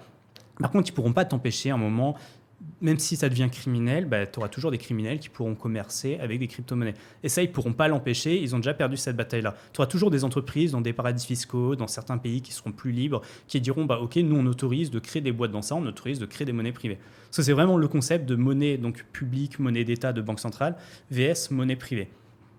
Et ça, c'est des économistes, donc c'est t'as Frédéric Hayek qui avait écrit dans les années 40, 50, je crois, pour une concurrence des monnaies. Donc, il y a un bouquin d'économie. En fait, il expliquait, ou années 60, je sais plus, on va dire, je me trompe sur la date, mais en gros, il avait écrit donc, pour une vraie concurrence des monnaies, où il théorisait déjà donc, les principes derrière Bitcoin de monnaie privée. En fait, il partait du principe, du postulat, pareil, que les États, en fait, petit à petit, ils perdent leur pouvoir. La police, ça peut être des délégués à du privé, l'administration, c'est délégué à du privé, l'école, l'éducation, c'est délégué à du privé. Pendant très longtemps, c'était les États qui faisaient, ou du moins l'Église. Par exemple, en France, tu avais les presbytères, tu avais plein de choses qui éduquaient les gens, mais derrière, tu avais l'État, c'était décidé, tu as des écoles privées. En fait, tout, petit à petit, est délégué au privé. Dans certains pays, l'administration, c'est privé, les transports, c'est privé. En France, tu as encore la SNCF, mais dans d'autres pays, c'est des entreprises privées. En fait, petit à petit, tout ce qui était de la prérogative des États, en dehors de l'armée et la monnaie, c'est délégable. Et la justice, et encore, tu pourrais même déléguer à du privé, à des entreprises. Et lui, il disait, t'as ça, mais la monnaie aussi, ça va passer dans le privé. Parce qu'en fait, qu'est-ce qui empêche des gens de créer leur monnaie ? C'est le contrat social, c'était l'État qui disait, t'avais pas le droit de créer ta monnaie. Donc en France, t'as pas le droit de créer ta monnaie, c'est illégal. Par contre, ça, c'était avant l'apparition des crypto-monnaies. Parce qu'avec la crypto-monnaie, une personne, elle se connecte à un nœud blockchain, elle va dire, OK, là, je déploie un smart contract sur Ethereum, il y aura tant de jetons, tu peux l'utiliser pour ce cas d'usage-là, et c'est fini, ils peuvent pas l'arrêter. Parce que tu as le truc des serveurs, donc à partir de là, ils sont devant le fait accompli, où les monnaies privées sont là, ils peuvent les réguler, c'est ce qu'ils font, ils peuvent essayer de limiter leur expansion, c'est ce qu'ils font dans plein de pays. Par exemple, au Nigeria, ils ont interdit Binance, ils ont arrêté les dirigeants de Binance Nigeria. Donc ils peuvent essayer de ralentir, ils peuvent mettre des coups de pression, ils peuvent envoyer des gens en prison, mais c'est une machine lancée qu'ils peuvent arrêter, c'est comme Internet. Mais par exemple, finalement, tu as peut-être deux options pour arrêter les cryptos. Il faudrait en gros débrancher toutes les personnes qui les minent. Ouais. Mais si par exemple, tu arrives à débrancher, parce que tu disais... même pas qui les minent, c'est que les personnes qui... Parce qu'en fait, tu as les mineurs qui vont valider, pour Bitcoin du moins, qui vont valider les transactions du réseau. Donc c'est les stackers sur Ethereum, par exemple. Et par contre, tu as les gens qui détiennent les nœuds. C'est des gens qui détiennent une copie, qui font tourner le réseau, donc toutes les données du réseau. Une sauvegarde, en gros. Et en fait, c'est eux qu'il faut éteindre surtout. Parce que les mineurs, ils vont valider les transactions. Mais le plus important, c'est accéder à la donnée aussi. Et tu as les gens qui stockent ces trucs-là. Et des nœuds, si tu as un disque dur de, je sais pas, il faut peut-être, je sais pas combien de gigas, je vais dire une connerie, 500 gigas pour stocker, je sais pas, un petit nœud Monero, je sais pas quoi. Si tu as 1 million de personnes qui ont les 500 gigas, tu peux rien faire. Ou il faut l'interdire, sauf qu'il suffit qu'il y ait un pays qui disent, par exemple, je sais pas si tout l'Occident disait OK, on interdit, et là tu as la Corée du Nord qui dit moi, allez les mineurs, venez chez moi. Comme quand la Chine a banni le minage, les États-Unis ont dit venez, tu peux rien faire. Parce qu'en fait, tu as toujours le jeu des géopolitiques derrière, où tu as une puissance pour embêter une autre qui pourrait dire OK, si dans tous les pays de l'euro c'est interdit, déjà, il faudrait réussir à faire l'interdiction, parce que comment tu vas faire si quelqu'un il l'héberge chez lui ? Parce que pour le minage du Bitcoin, c'est compliqué, parce qu'il faut des usines de minage, ça consomme énormément d'électricité, donc tu peux pas. Mais par exemple, tu prends une crypto-monnaie comme Monero, ça consomme beaucoup moins. Le type, sur son ordinateur, il mine du Monero déjà. Avec son CPU, avec un CPU, il peut, à partir de là, ça voudrait dire que toute personne qui a un ordinateur peut potentiellement être un mineur. Pour se protéger, elle peut utiliser un VPN, elle peut utiliser des nœuds Tor, donc à partir de là, l'État ne saura même pas ce que tu fais avec. C'est impossible à censurer. Donc en fait, c'est pour ça qu'au lieu d'arrêter une technologie qu'ils ne peuvent pas arrêter, parce que ça est fait pour ça, en fait, c'est fait pour résister à la censure, ils peuvent contrôler les canaux d'entrée et de sortie. En fait, la logique du gouvernement, elle est là, c'est si tu veux limiter les crypto-monnaies, tu es obligé de taper là où tu les achètes, là où tu les vends. Parce qu'en fait, tu auras toujours un moment de conversion où dire aux commerçants, refuse les paiements en crypto. C'est ça. Okay. Ce qu'ils font pas forcément, parce qu'en fait, tu as un côté quand même, une guerre technologique comme Internet, où tu te dis, si tu fais ça, tu peux le faire, les États peuvent le faire. Mais en fait, tu détruis une industrie qui naît, tu détruis de l'emploi, parce qu'en fait, ça crée plein d'emplois aussi, les crypto-monnaies, et tu détruis des potentiels d'innovation. Et en fait, si toi, tu interdis dans ton pays ce que fait l'Union européenne, par exemple, avec MiCA, donc c'est une réglementation des cryptos, c'est la plus stricte au monde, sauf que cette réglementation, elle est tellement stricte que potentiellement, ça va interdire les stablecoins dollars comme l'USDT. Donc en fait, ça va juste exploser l'industrie européenne, qui est déjà à la traîne par rapport aux Américains. Et les Américains, eux, c'est en mode free, il y a beaucoup moins de régulation. Ils disent OK, ils tapent. Donc ils tapent sur tout ce qui est blanchiment, sur tout ce qui est pour faire peur, sur ce qui les dérange. Donc vraiment l'entrée et la sortie. Là, ils sont forts sur l'entrée et la sortie. Parce qu'ils ont pris ça, mais après, une fois dedans, ils disent on laisse faire l'innovation. Parce qu'en fait, on crée une nouvelle industrie, ça crée de l'argent, ça crée de la richesse, ça crée de nouvelles boîtes. Coinbase est maintenant coté en bourse. Donc en fait, ça fait marcher la machine. Eux, ça les rend puissants parce qu'en fait, ils ont la domination par le dollar. Quasiment beaucoup de crypto-monnaies sont adossées sur des paires où tu as ta crypto face à quelque chose. En fait, pour l'adosser, c'est soit par exemple sur Ethereum, tu peux, si tu déploies sur Uniswap, donc un échange, une plateforme décentralisée pour échanger des crypto-monnaies, tu peux dire OK, je veux adosser sur Ether. Donc très bien, donc c'est sur l'Ethereum, mais le cours de l'Ethereum, il n'est pas stable. Il y en a d'autres qui vont dire moi je vais adosser sur l'USDC, de l'USDT, et derrière c'est du dollar. Et à partir de là, en fait, les États-Unis, par exemple, Tether, qui est le leader des stablecoins, donc les stablecoins, pour ceux qui ne savent pas, ce sont des crypto-monnaies adossées au dollar. Tether, c'est plus de 100 milliards de dollars sous gestion. C'est juste énorme. Ils détiennent 100 millions de dollars de bons du trésor américain. Donc avec 4-5% d'intérêt. Ouais, tu peux continuer. Okay. Avec 4-5% d'intérêt par an. Donc ce qui est énorme, c'est une très grosse machine. Et eux, en fait, ils participent au rayonnement du dollar. Parce qu'aujourd'hui, quasiment toutes les transactions en crypto-monnaie, elles passent par le dollar. Moi, si je t'envoie du Bitcoin, là, il n'y a pas de dollar. Par contre, à un moment donné, il y a une personne dans la transaction qui va vendre ses Bitcoins contre du dollar sur un exchange. Les exchanges, pareil, quand ils se fournissent, quand tu déposes de l'argent sur un exchange, eux, ils prennent tes euros, tes machins, tes dollars, ils les mettent sur un compte bancaire et en échange, ils vont donner du stablecoin. Donc, ta crypto-monnaie. Donc, dans tout l'écosystème, tu as des milliards, t'as plus de 100 milliards de dollars qui transitent. Donc, ça, c'est que Tether. USDC, le deuxième, je ne sais plus, ça doit être du 30-40 milliards de dollars. Donc d'un coup, les États-Unis, donc sans le vouloir, parce que eux, ils veulent pas créer de monnaie numérique de banque centrale, par exemple, contrairement à l'Europe, parce qu'ils n'ont pas besoin, parce qu'en fait, ils ont déjà les stablecoins qui participent au soft pouvoir du dollar. Le dollar, aujourd'hui, dans le commerce international, c'est la devise numéro 1. Dans les crypto-monnaies, c'est pareil. Ça s'est imposé comme la devise numéro 1. Quand tu achètes des cryptos, tu veux pas utiliser un euro. Enfin, un crypto euro. Moi, j'en ai jamais utilisé, par exemple. Pourtant, il y a des stablecoins en euros, mais généralement, en fait, toutes les paires d'échanges, donc de trading, c'est en dollars. Derrière, c'est du stablecoin dollar. Ok. Donc, tu as du dollar dans la machine, ça marche comme ça. Et toi, la crypto, les crypto-monnaies, tu les vois plus comme un investissement pur et dur, comme quelque chose d'utile, comme quelque chose de fondamental? La blockchain, je vois ça comme une technologie utile, mais qui peut faire peur parce qu'il y a tout cet aspect surveillance, transparence. Donc en fait, tu as du bon dans la transparence et tu peux avoir de l'extrême. Donc ça dépend comment c'est fait. Donc ça, c'est la technologie. Tu as des cas d'usage qui sont très intéressants. Supprimer un tiers de confiance, pour moi, je trouve que c'est intéressant. Parce qu'il y a plein de cas où tu n'as plus besoin d'un tiers de confiance. Donc comment la blockchain, ça le supprime. Après, pour l'aspect monétaire, moi, je ne le vois pas comme un investissement, je le vois vraiment comme une monnaie. Parce que pour le coup, moi, je suis convaincu philosophiquement. Ouais, moi, je suis arrivé par la philosophie. Okay. Je ne suis pas arrivé par le côté, je suis arrivé pour la tech. Donc parce que de base, je suis dans la tech et je suis arrivé pour le côté vraiment philosophique, le côté anarchiste du truc. C'est le côté anarchiste en mode, je suis venu, ok, c'est une monnaie. Après, forcément, j'ai du Bitcoin, donc j'investis sur ça parce que je sais quand tu achètes au bon moment et que tu revends au bon moment, le Bitcoin du moins, c'est un peu moins du casino que les autres et tu peux faire de belles performances plus qu'en bourse. Donc sur ce côté-là, j'ai le côté investissement. Mais pour moi, d'abord, c'est non, je préfère avoir des crypto-monnaies que de détenir de l'euro ou du dollar. Même si je détiens de l'euro et du dollar, parce que forcément, les crypto-monnaies, c'est volatile et je pense qu'un bon portefeuille d'investisseur, tu dois quand même mesurer ton risque et tu dois investir diversifier sur plein de choses. Donc sur des monnaies, sur du mobilier, sur ce que tu veux. Donc j'ai ce côté un peu investissement. Mais pour moi, non, le vrai cas d'usage pour moi, de base, il est monétaire. Ok. Et c'est quoi un petit peu les... Est-ce que pour toi, c'est une...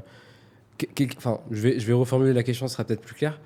Demain, quelqu'un qui a un assez gros patrimoine ou qui a réussi à quand même faire pas mal d'argent, tu diversifierais comment ton portefeuille? Est-ce que tu aurais de l'or? Est-ce que tu aurais tu vois, un petit peu d'argent, un petit peu de bitcoin? Ce serait quoi un petit peu les différents endroits où tu placerais ton argent? Dans un cas aussi pessimiste, ou alors où tu anticipes par exemple le fait qu'il y ait une guerre, ou tu anticipes le fait que tu vois, il y a une En fait, le catastrophe. problème, c'est que c'est une question de profit et de ce que tu veux et tu cherches un investissement. Par exemple, si tu anticipes qu'il y a une guerre, tu vas acheter de l'or parce que l'or, généralement, ça monte en temps de guerre. Mais tu pourrais aussi acheter un bunker parce que tu dis s'il y a une guerre nucléaire ou si je parie sur la fin du capitalisme, tu vois, en fait, ton argent, ça sert à rien, tes bitcoins, ça sert à rien parce que potentiellement, il n'y aura plus d'électricité. Donc, tu dis autant acheter des bunkers, des boîtes de conserve et là, tu te prépares un hélico qui ira te chercher ou je sais pas quoi. Non, pour une personne, on va dire sérieuse qui veut un rendement. Après, je ne suis pas dans la finance, donc je ne vais pas, mais je vais dire globalement le truc, c'est 10%. Si tu fais 10% par an, tu es déjà au-dessus de la plupart des gens. Je crois qu'en bourse, en moyenne, c'est du 7% par an. En fait, Pour un investisseur qui n'est pas risqué, je pense une personne, en fait, tu dis comment diversifier, bah, si tu as de l'argent, que tu as fait de l'argent, ton but, en fait, c'est juste que ton argent travaille sans prendre trop de risques. Parce que le risque, tu le prends de toute façon en créant ta boîte. En fait, limite, si tu veux prendre du risque, tu réinvestis sur ta boîte, tu rachètes des boîtes, tu lances des franchises, je ne sais pas ce que tu fais, tu crées un nouveau business, et là, tu investis ton propre argent pour faire ça. Parce que tu sais que l'argent que tu vas investir, comme sur des ads, des publicités, bah, tu dis, OK, j'investis tant, je vais gagner tant. Donc ça, c'est en mode, mais pour ton argent à toi derrière, en fait, ce que tu veux, c'est que si tu laisses à ta banque, tu as l'inflation, donc tu perds de l'argent. Tes livrets d'épargne, ils sont pas où. Tu peux acheter de l'immobilier, donc c'est intéressant d'acheter de l'immobilier. Tu peux dire, OK, les monnaies, j'ai pas trop confiance, donc tu achètes de l'or. Tu peux dire, OK, j'ai de l'argent, ma banque, j'aime bien les services, je veux le garder, donc tu gardes quand même une réserve en cash, c'est important. Parce que tu sais jamais, il peut y avoir un coup dur dans la vie. Demain, tu veux pouvoir acheter, je sais pas, une maison, tu as besoin d'un apport. Demain, tu veux pouvoir partir en vacances. Ou s'il y a une guerre, comme tu disais, te dire, bah, OK, je veux pouvoir prendre des billets d'avion, vivre pendant 1, 2, 5 ans. Donc tu as besoin d'une réserve de cash. Tu peux dire, OK, j'ai de l'or, mais l'or, on peut me le saisir, il est à la banque. Je ne possède pas, je ne sais pas, la banque, elle peut se faire bombarder ou je ne sais pas quoi. OK, l'or, OK, tu peux dire, donc c'est un risque. Tu mesures ton risque. Tu peux dire, OK, j'ai de l'argent fiat, machin, bah demain, tu sais jamais si le gouvernement il va te le saisir ou servir sur les comptes d'épargne des Français. Donc tu peux pas savoir, tu dis, OK, donc je reste un peu de cash. Tu peux dire, bah là, je prends du bitcoin parce que ça, on va pas me le saisir. Donc, OK, là, j'ai un peu de bitcoin. J'ai de l'immobilier, mais c'est pareil, si demain ta ville elle se fait bombarder parce qu'il y a une guerre, bah, tu peux prendre ce risque-là. Mais à partir de là, en fait, ça dépend de quel risque tu veux et tu es en recherche. En fait c'est ça, ouais, je pense que Pour moi, il faut juste équilibrer. Exactement, fait, je pense que c'est ça la réponse Ouais. clé. C'est en fait, plus tu vas équilibrer tes billes, enfin, plus tu vas mettre des billes dans plein de choses différentes, comme tu dis, du cash, de l'argent dans ton compte en banque, de la crypto-monnaie, de l'immobilier, de l'or, peut-être des matières premières, Ouais, etc. tu etc. diversifies. Ouais. Et plus tu vas diversifier, En fait, moins il faut confondre. En fait, il faut faire vraiment la différence entre la personne qui investit et la personne qui trade. Parce que le problème aujourd'hui sur les réseaux sociaux, c'est que bah, tu te balades sur TikTok, Instagram, tous les réseaux sociaux, tu vois énormément de gens qui vont dire ouais, j'ai gagné tant par jour sur le forex. Souvent, ils sont en mode avec des signaux, donc ils ont des groupes Telegram, des signaux. En fait, eux, ils vont dire investi, mais ça, c'est pas d'investissement. Non, c'est pas d'investissement. C'est du trading. Limite, c'est du casino. C'est plus du casino que du trading. Mais on va dire si c'était des traders, c'est du trading, très bien. En fait, les traders, ils vont chercher de grosses performances. C'est un métier. Beaucoup, la plupart, perdent beaucoup d'argent. Et eux, par contre, ils vont essayer de chercher de très grosses performances. Un investisseur, lui, il se dit, ton but en tant qu'investisseur, c'est que ton argent travaille et fructifie. Donc même si tu fais 10% par an, ce qui est pas mal, 15%, allez, on va dire, tu es dans les meilleurs, 20%, tu es un ouf, 50%, tu as un coup de chance parce que le Bitcoin a augmenté, ce qui est déjà énorme, hein, ça n'arrive pas par an, ça va être une fois. Et tu te dis, ok, c'est super. En fait, c'est mon argent à travailler, j'ai pas perdu de l'argent. Et en fait, dans 5 ans, si je veux piocher dedans, il a augmenté. Investir, c'est ça, c'est diversifier ton argent pour qu'en cas de crise, en cas de, je sais pas, une crise bancaire ou n'importe quoi, tu te dis, ok, j'ai de la réserve. Et s'il n'y a pas de crise, tant mieux. Mon argent, il a juste travaillé et après, j'ai plus de capitaux. L'investissement, Ouais, c'est vraiment ça. En Et fait, ça, c'est un truc qu'on n'apprend pas à l'école. Quoi. En fait, pour moi, c'est même pas. En fait, pour moi, je vois ce que tu veux dire. En fait, pour moi, la question, c'était même pas d'investir. C'était plus, tu sais, quand tu commences à avoir de l'argent, t'as peur de le perdre. Tu En diversifies, l'ayant, ouais. exactement, en ayant tous tes œufs dans le même panier, tu vois. C'est ça. Si par exemple, demain, je te dis une bêtise, 1 million sur ton compte bancaire, moi, personnellement, je dormirais pas bien en Ouais, c'est disant ça, que j'ai ouais.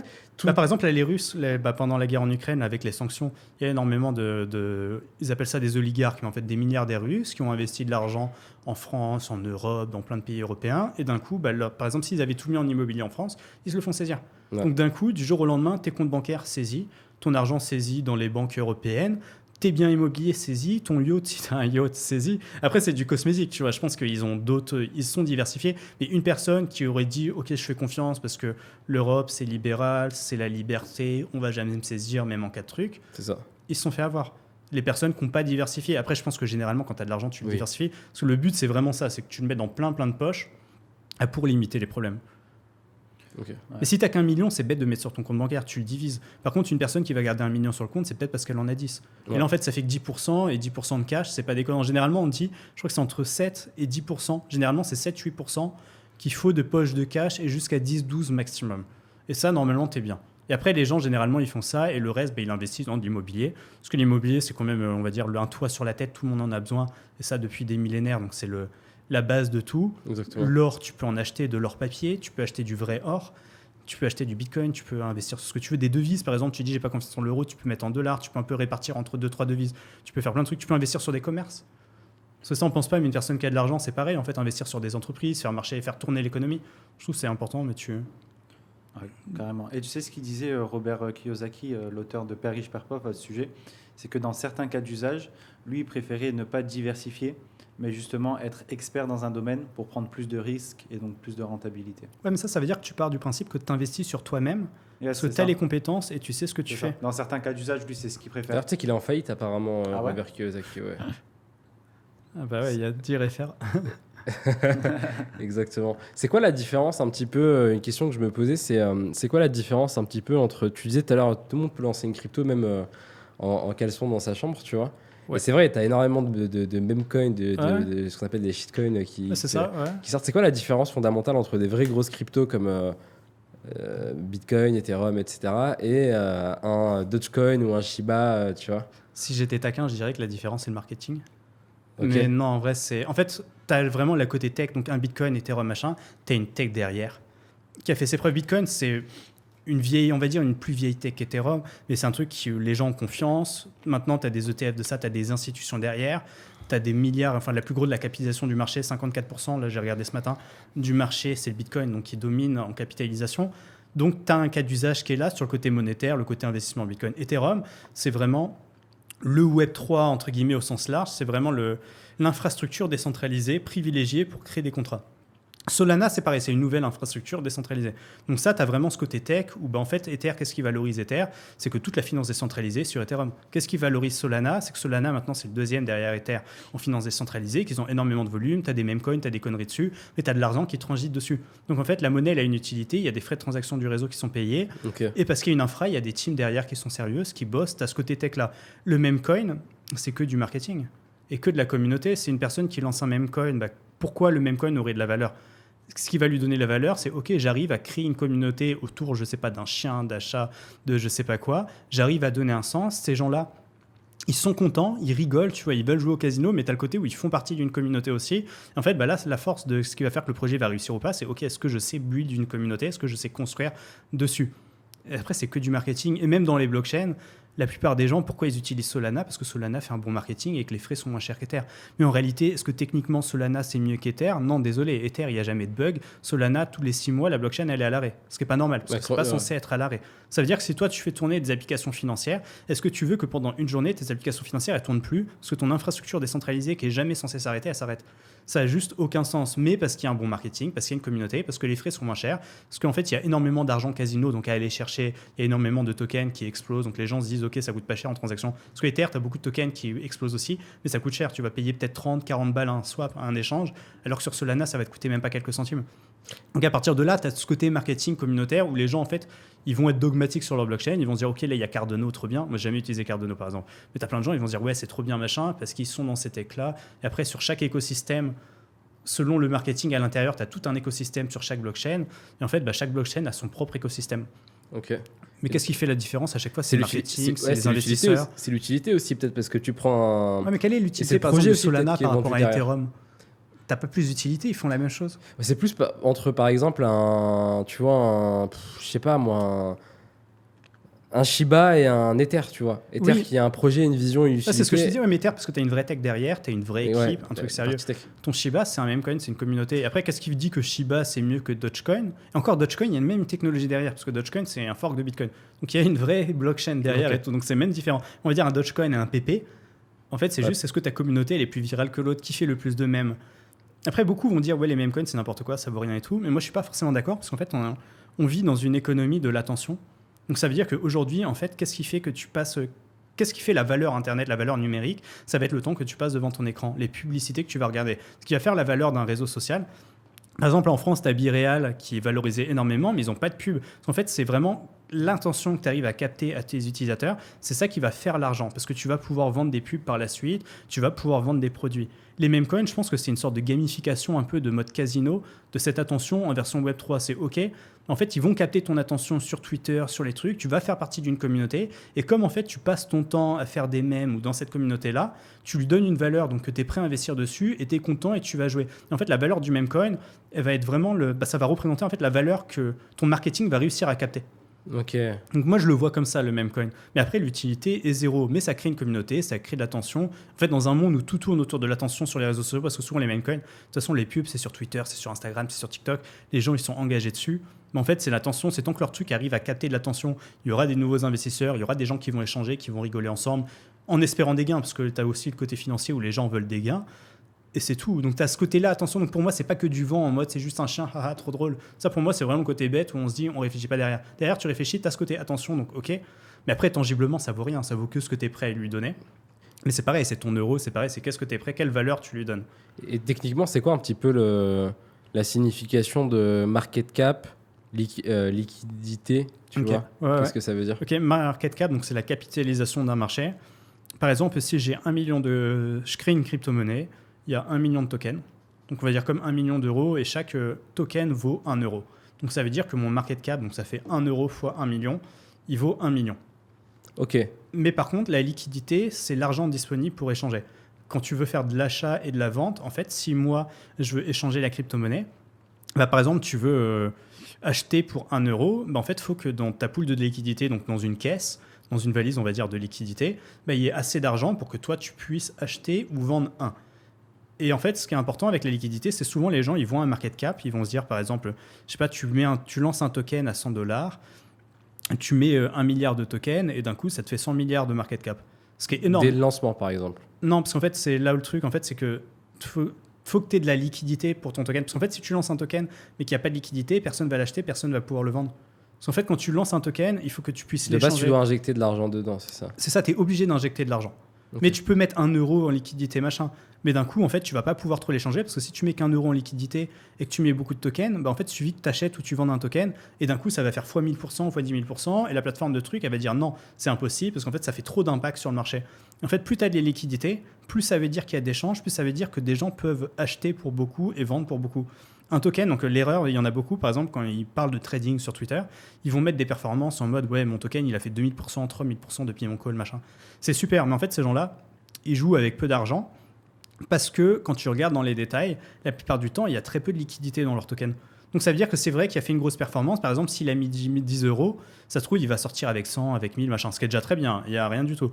Je dis pas que c'est mal. Mais par contre, en fait, selon le token, bah, parfois, ils font plein de gains virtuels, mais il n'y a pas l'argent pour sortir.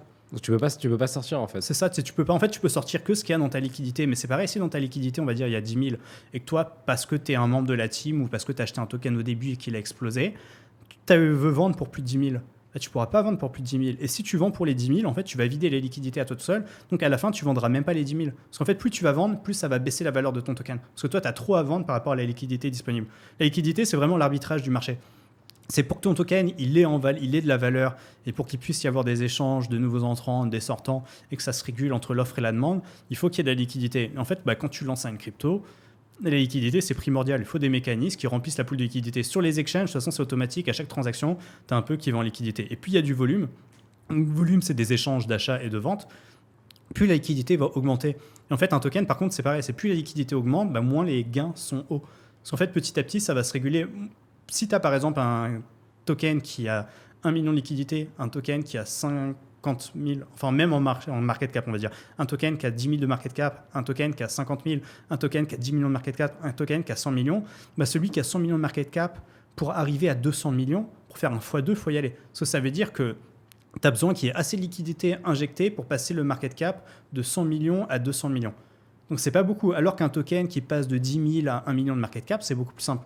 Parce que les ordres de grandeur, donc là, dans la performance, si tu arrives au bon moment, donc là, tu as l'effet casino, tu auras énormément de gains, mais plus c'est liquide, plus il y a de la capitalisation, moins forcément les pertes seront grandes. C'est comme le Bitcoin. Pour qu'il fasse c'est exactement x2, comme le Bitcoin. Entre chaque stick, en fait, la performance, il est de moins en moins volatile. Parce qu'il y a tellement d'argent maintenant dans la machine que pour le faire bouger, il bouge toujours parce que c'est le Bitcoin, il reste assez volatile, mais il bouge moins et petit à petit, en fait, sa croissance elle diminue parce que forcément il y a plus de capitaux qui rentrent. Ok. Donc en gros, si j'ai bien compris, le market cap, c'est le prix d'une crypto-monnaie multiplié par le nombre, multiplié par le nombre ouais, de le jetons nombre de tokens, c'est ça. Le okay. C'est comme la capitalisation en bourse d'une action, en fait, c'est tu prends le nombre d'actions et le prix de l'action. Ok. Et qu'est-ce qui définit le prix du token du coup? C'est le marché. En fait, toi, tu peux dire un prix de lancement, par exemple, je veux dire, je lance un token qui va valoir $1. Et pour les $1, je sais pas, là, je vais dire un nombre au pif, mais on va dire, je vais mettre 10 000 par exemple stablecoin. Je vais mettre 10 000 de mon token, 10 000 cash, donc ça veut dire qu'il y aura 20 000 de liquidité au départ. Je veux dire que le prix c'est 1.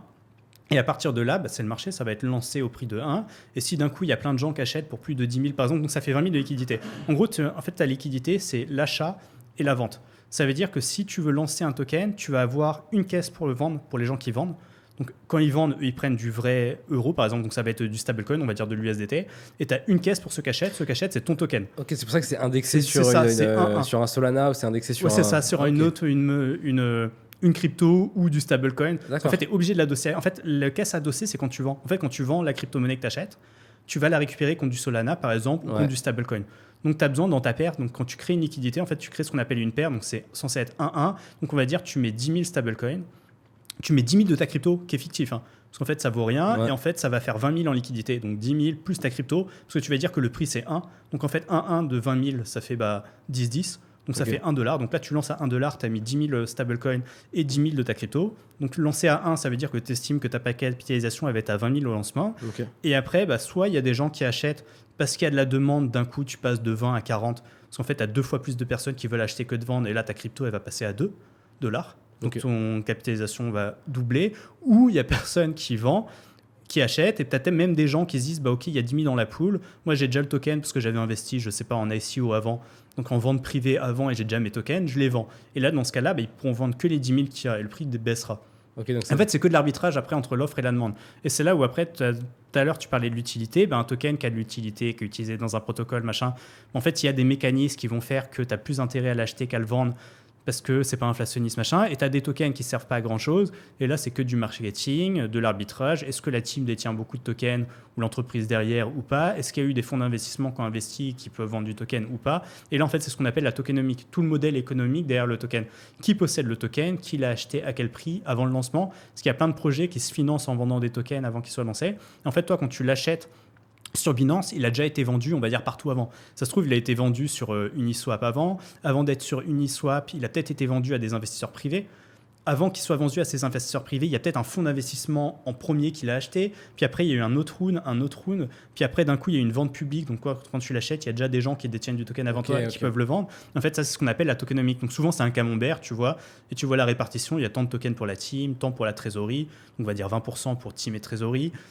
Même pas, on va dire c'est peut-être trop 15%. Tu vas dire tu as peut-être 30-40% pour les gens qui vont l'acheter en public. Des fois, tu as un truc private, ça veut dire qu'il y a 20% des tokens qui ont déjà été vendus en private. Et après, il faut regarder, ok, est-ce que ces tokens-là vendus en private, ils seront remis à la vente dès le jour même, donc tu peux les vendre dès le jour même, ou est-ce tu pourras le vendre que dans 2 ans, ce qu'on appelle du vesting.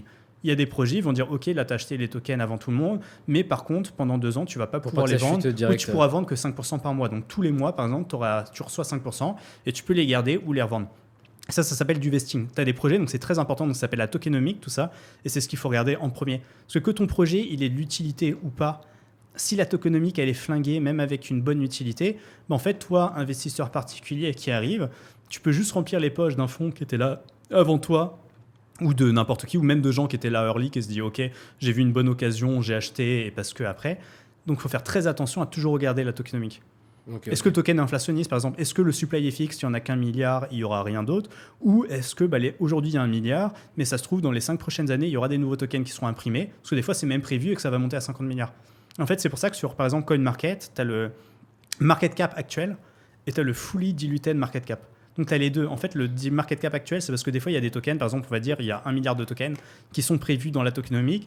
Mais en fait, actuellement, sur le marché, il n'y en a que 500 millions qui ont été mis. Et dans les prochaines années, il y aura les 500 millions trucs. Mais en fait, ça change tout parce que si aujourd'hui, tu as 500 millions, tu as le market cap, on va dire, il vaut 1, donc il vaut 500 millions. Mais que dans les 5 prochaines années, tu as les autres 500 millions qui sont remis sur le marché. Ça veut dire que potentiellement, en fait, c'est comme de l'inflation, tu as 500 millions en plus. Donc, en fait, ton market cap, que toi, tu crois qu'il est à 500 millions, il n'est pas 500 millions, il est à 1 milliard. parce que tu as le reste qui n'est pas arrivé. Donc il faut toujours prendre en compte en fait la totalité du market cap. Et ça, c'est de la tokenomique, donc il faut regarder, il faut s'informer. Ok. Et c'est plus dur ça dans la crypto. Et qu'est-ce qui fait que dans la plupart des cas, la plupart des projets crypto, enfin des meme coins, etc., qui se lancent, dans les 30 minutes, 1 heure, ils crashent, ils font moins 99%. Parce que déjà, tu as ce que tu appelles des rugs. Donc déjà, des arnaques, souvent, dans la majorité, c'est ils lancent. En fait, non, tu n'as pas que des... En fait, tu as soit les arnaques, donc en gros, ils lancent, et en fait, tu as la team, donc les gens qui ont créé, j'appelle ça la team, et les gens qui ont créé le projet, qui détiennent des tokens, et en fait, dès qu'il y a des gens qui arrivent, ils vendent directement leurs tokens et ils mettent le truc à zéro. Donc en gros, ils prennent l'argent. C'est directement, en fait, l'argent. Donc toi, tu veux acheter, tu achètes, l'argent arrive en liquidité, et une fois que la liquidité, elle est assez remplie pour eux, ils vendent tous leurs tokens et ils prennent. Ok. Donc ça, C'est un c'est scam, pas en fait, c'est bien. un scam, quoi. Ça, c'est du scam. Mais eux, encore limite, c'est du scam. S'ils ont dit qu'ils avaient les tokens avant, c'est le même limite plus border, parce qu'en fait, ils t'ont pas menti, ils ont dit qu'ils sont les tokens, ils ont le droit de les vendre. C'est rien. Là où c'est encore plus scam, c'est tu as des gens qui vont acheter, et là, ils vont retirer la liquidité. Donc, ils vont appeler le smart contract et dire, OK, j'appelle la fonction remove liquidité, je mets la liquidité dans ma poche. Et là, c'est totalement du scam, parce que c'est pas prévu, t'as pas le droit de le faire, c'est de la manipulation, c'est totalement illégal. Tu as ça, tu as certains projets, donc ça, c'est pour les côtés scam, semi-scammy, totalement scammy, mais tu as aussi le projet des fois qui fail en fait, ou parce que le marketing n'est pas géré. Donc tu as des gens qui achètent, tu as d'autres gens qui vendent, et en fait tu n'as plus personne qui achète, et les gens en fait quand ils voient le prix baisser, bah, ils disent je vais vendre. Donc d'un coup tout le monde panique, et tu as l'effet domino, et là bah, tu as plein de gens qui perdent de l'argent. Après dans l'autre, on a toujours qui gagne, un qui gagne et peut-être 99 qui perdent, ou 90 qui perdent.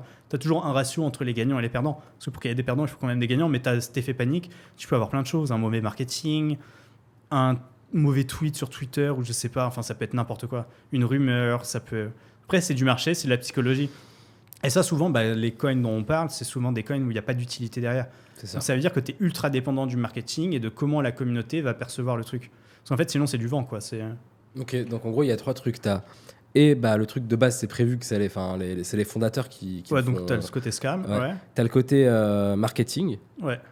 qui en fait va faire que ça va continuer à prendre ou pas. C'est Et t'as ça. ce côté psychologique. Oui, Où, où tu là- paniques. Mais en fait, c'est ça qui est vrai. Et qui aussi. ça peut faire baisser la psychologie, mais ça peut faire exploser aussi. Parce que des C'est fois, en ça. fait, le fait qu'il y ait des gains, ça va attirer d'autres personnes. Il y a le côté, même dans les influx, parce qu'en fait, le marketing, c'est beaucoup d'influence. Est-ce que tu arrives à toucher les bons influx? Est-ce qu'ils vont te répondre? Parce que tu as des gens, ils vont lancer un projet avec toute la bonne volonté, et pas qu'un shitcoin. Hein. Il y en a, ils vont lancer un vrai projet, je sais pas, une plateforme de trading révolutionnaire, ou je sais pas quoi. Ils ont besoin de fonds. Donc ils disent, OK, ma plateforme, je vais y mettre un token demain, parce que j'ai besoin de lever de l'argent, parce que j'ai besoin de me financer, parce que j'ai besoin de recruter des devs, parce que j'ai besoin de construire un produit ou d'améliorer un produit. Parce que j'ai lancé un MVP et je veux faire plus. Donc eux, ils vont lancer une crypto. Et en fait, là, ils vont se taper la barrière, c'est est-ce que je sais faire du marketing de communauté? Parce que le Web3, c'est créer des communautés, donc il faut savoir créer une communauté. C'est un skill que tout le monde n'a pas. Ok, je sais créer des communautés. Est-ce que je sais toucher les bons influenceurs, les trouver? Parce qu'il y a énormément d'influenceurs scammers sur Twitter, sur les réseaux sociaux, donc en fait, qui sont passés avec des comptes qui sont complètement bottés, qui vont demander des prix. Tu vas les payer, en fait, tu auras 0 utilisateur, donc ton coût d'acquisition, il sera nul. Parce qu'en fait, tu vas payer, mais en fait, ils sont des comptes qui sont complètement bottés, et ça, il y en a énormément. Donc, à faire attention. Si tu arrives à trouver les bons influenceurs, il faut qu'ils te répondent. Parce que tu as même ce problème-là, c'est si tu n'as pas assez d'argent. Enfin, si tu n'es pas connu, déjà, ils ne vont pas te répondre parce qu'eux, ils peuvent engager leur crédibilité. Donc, il faut que tu trouves des influenceurs qui pourront correspondre à ton produit de ta niche, qui seront d'accord de te répondre. Même s'ils te répondent, il faut que tu aies l'argent pour les payer, mais tu cherches à te financer. Et en fait, tu as tous ces blocs-là qui font qu'un projet soit va réussir parce que les gens ont de la bouteille, ont déjà entrepris avant, ont un peu de réseau, ont un peu d'argent, savent ce qu'ils font. Et après, il y a d'autres gens qui ne savent pas ce qu'ils font. Et dans ceux qui ne savent pas ce qu'ils font, il y en a plein qui se crachent. Donc, c'est les tokens qui se crachent aussi parce qu'ils essayent, ils voient que ça marche, et ils se disent trop bien, je vais lancer mon token, ça va marcher pareil. Sauf que comme ils ne savent pas ce qu'ils font, ça ne marche pas. Personne n'investit sur leur truc et leur projet est mort et ils abandonnent. Des fois, même avec toute la meilleure volonté du monde, sans vouloir scam, ils abandonnent. Et après, tu as t'as des gens qui eux aussi peuvent avoir de la chance. Donc dans l'eau, forcément, tu as toujours le gars qui n'a pas fait exprès et d'un coup, son truc pète et c'était pas maîtrisé.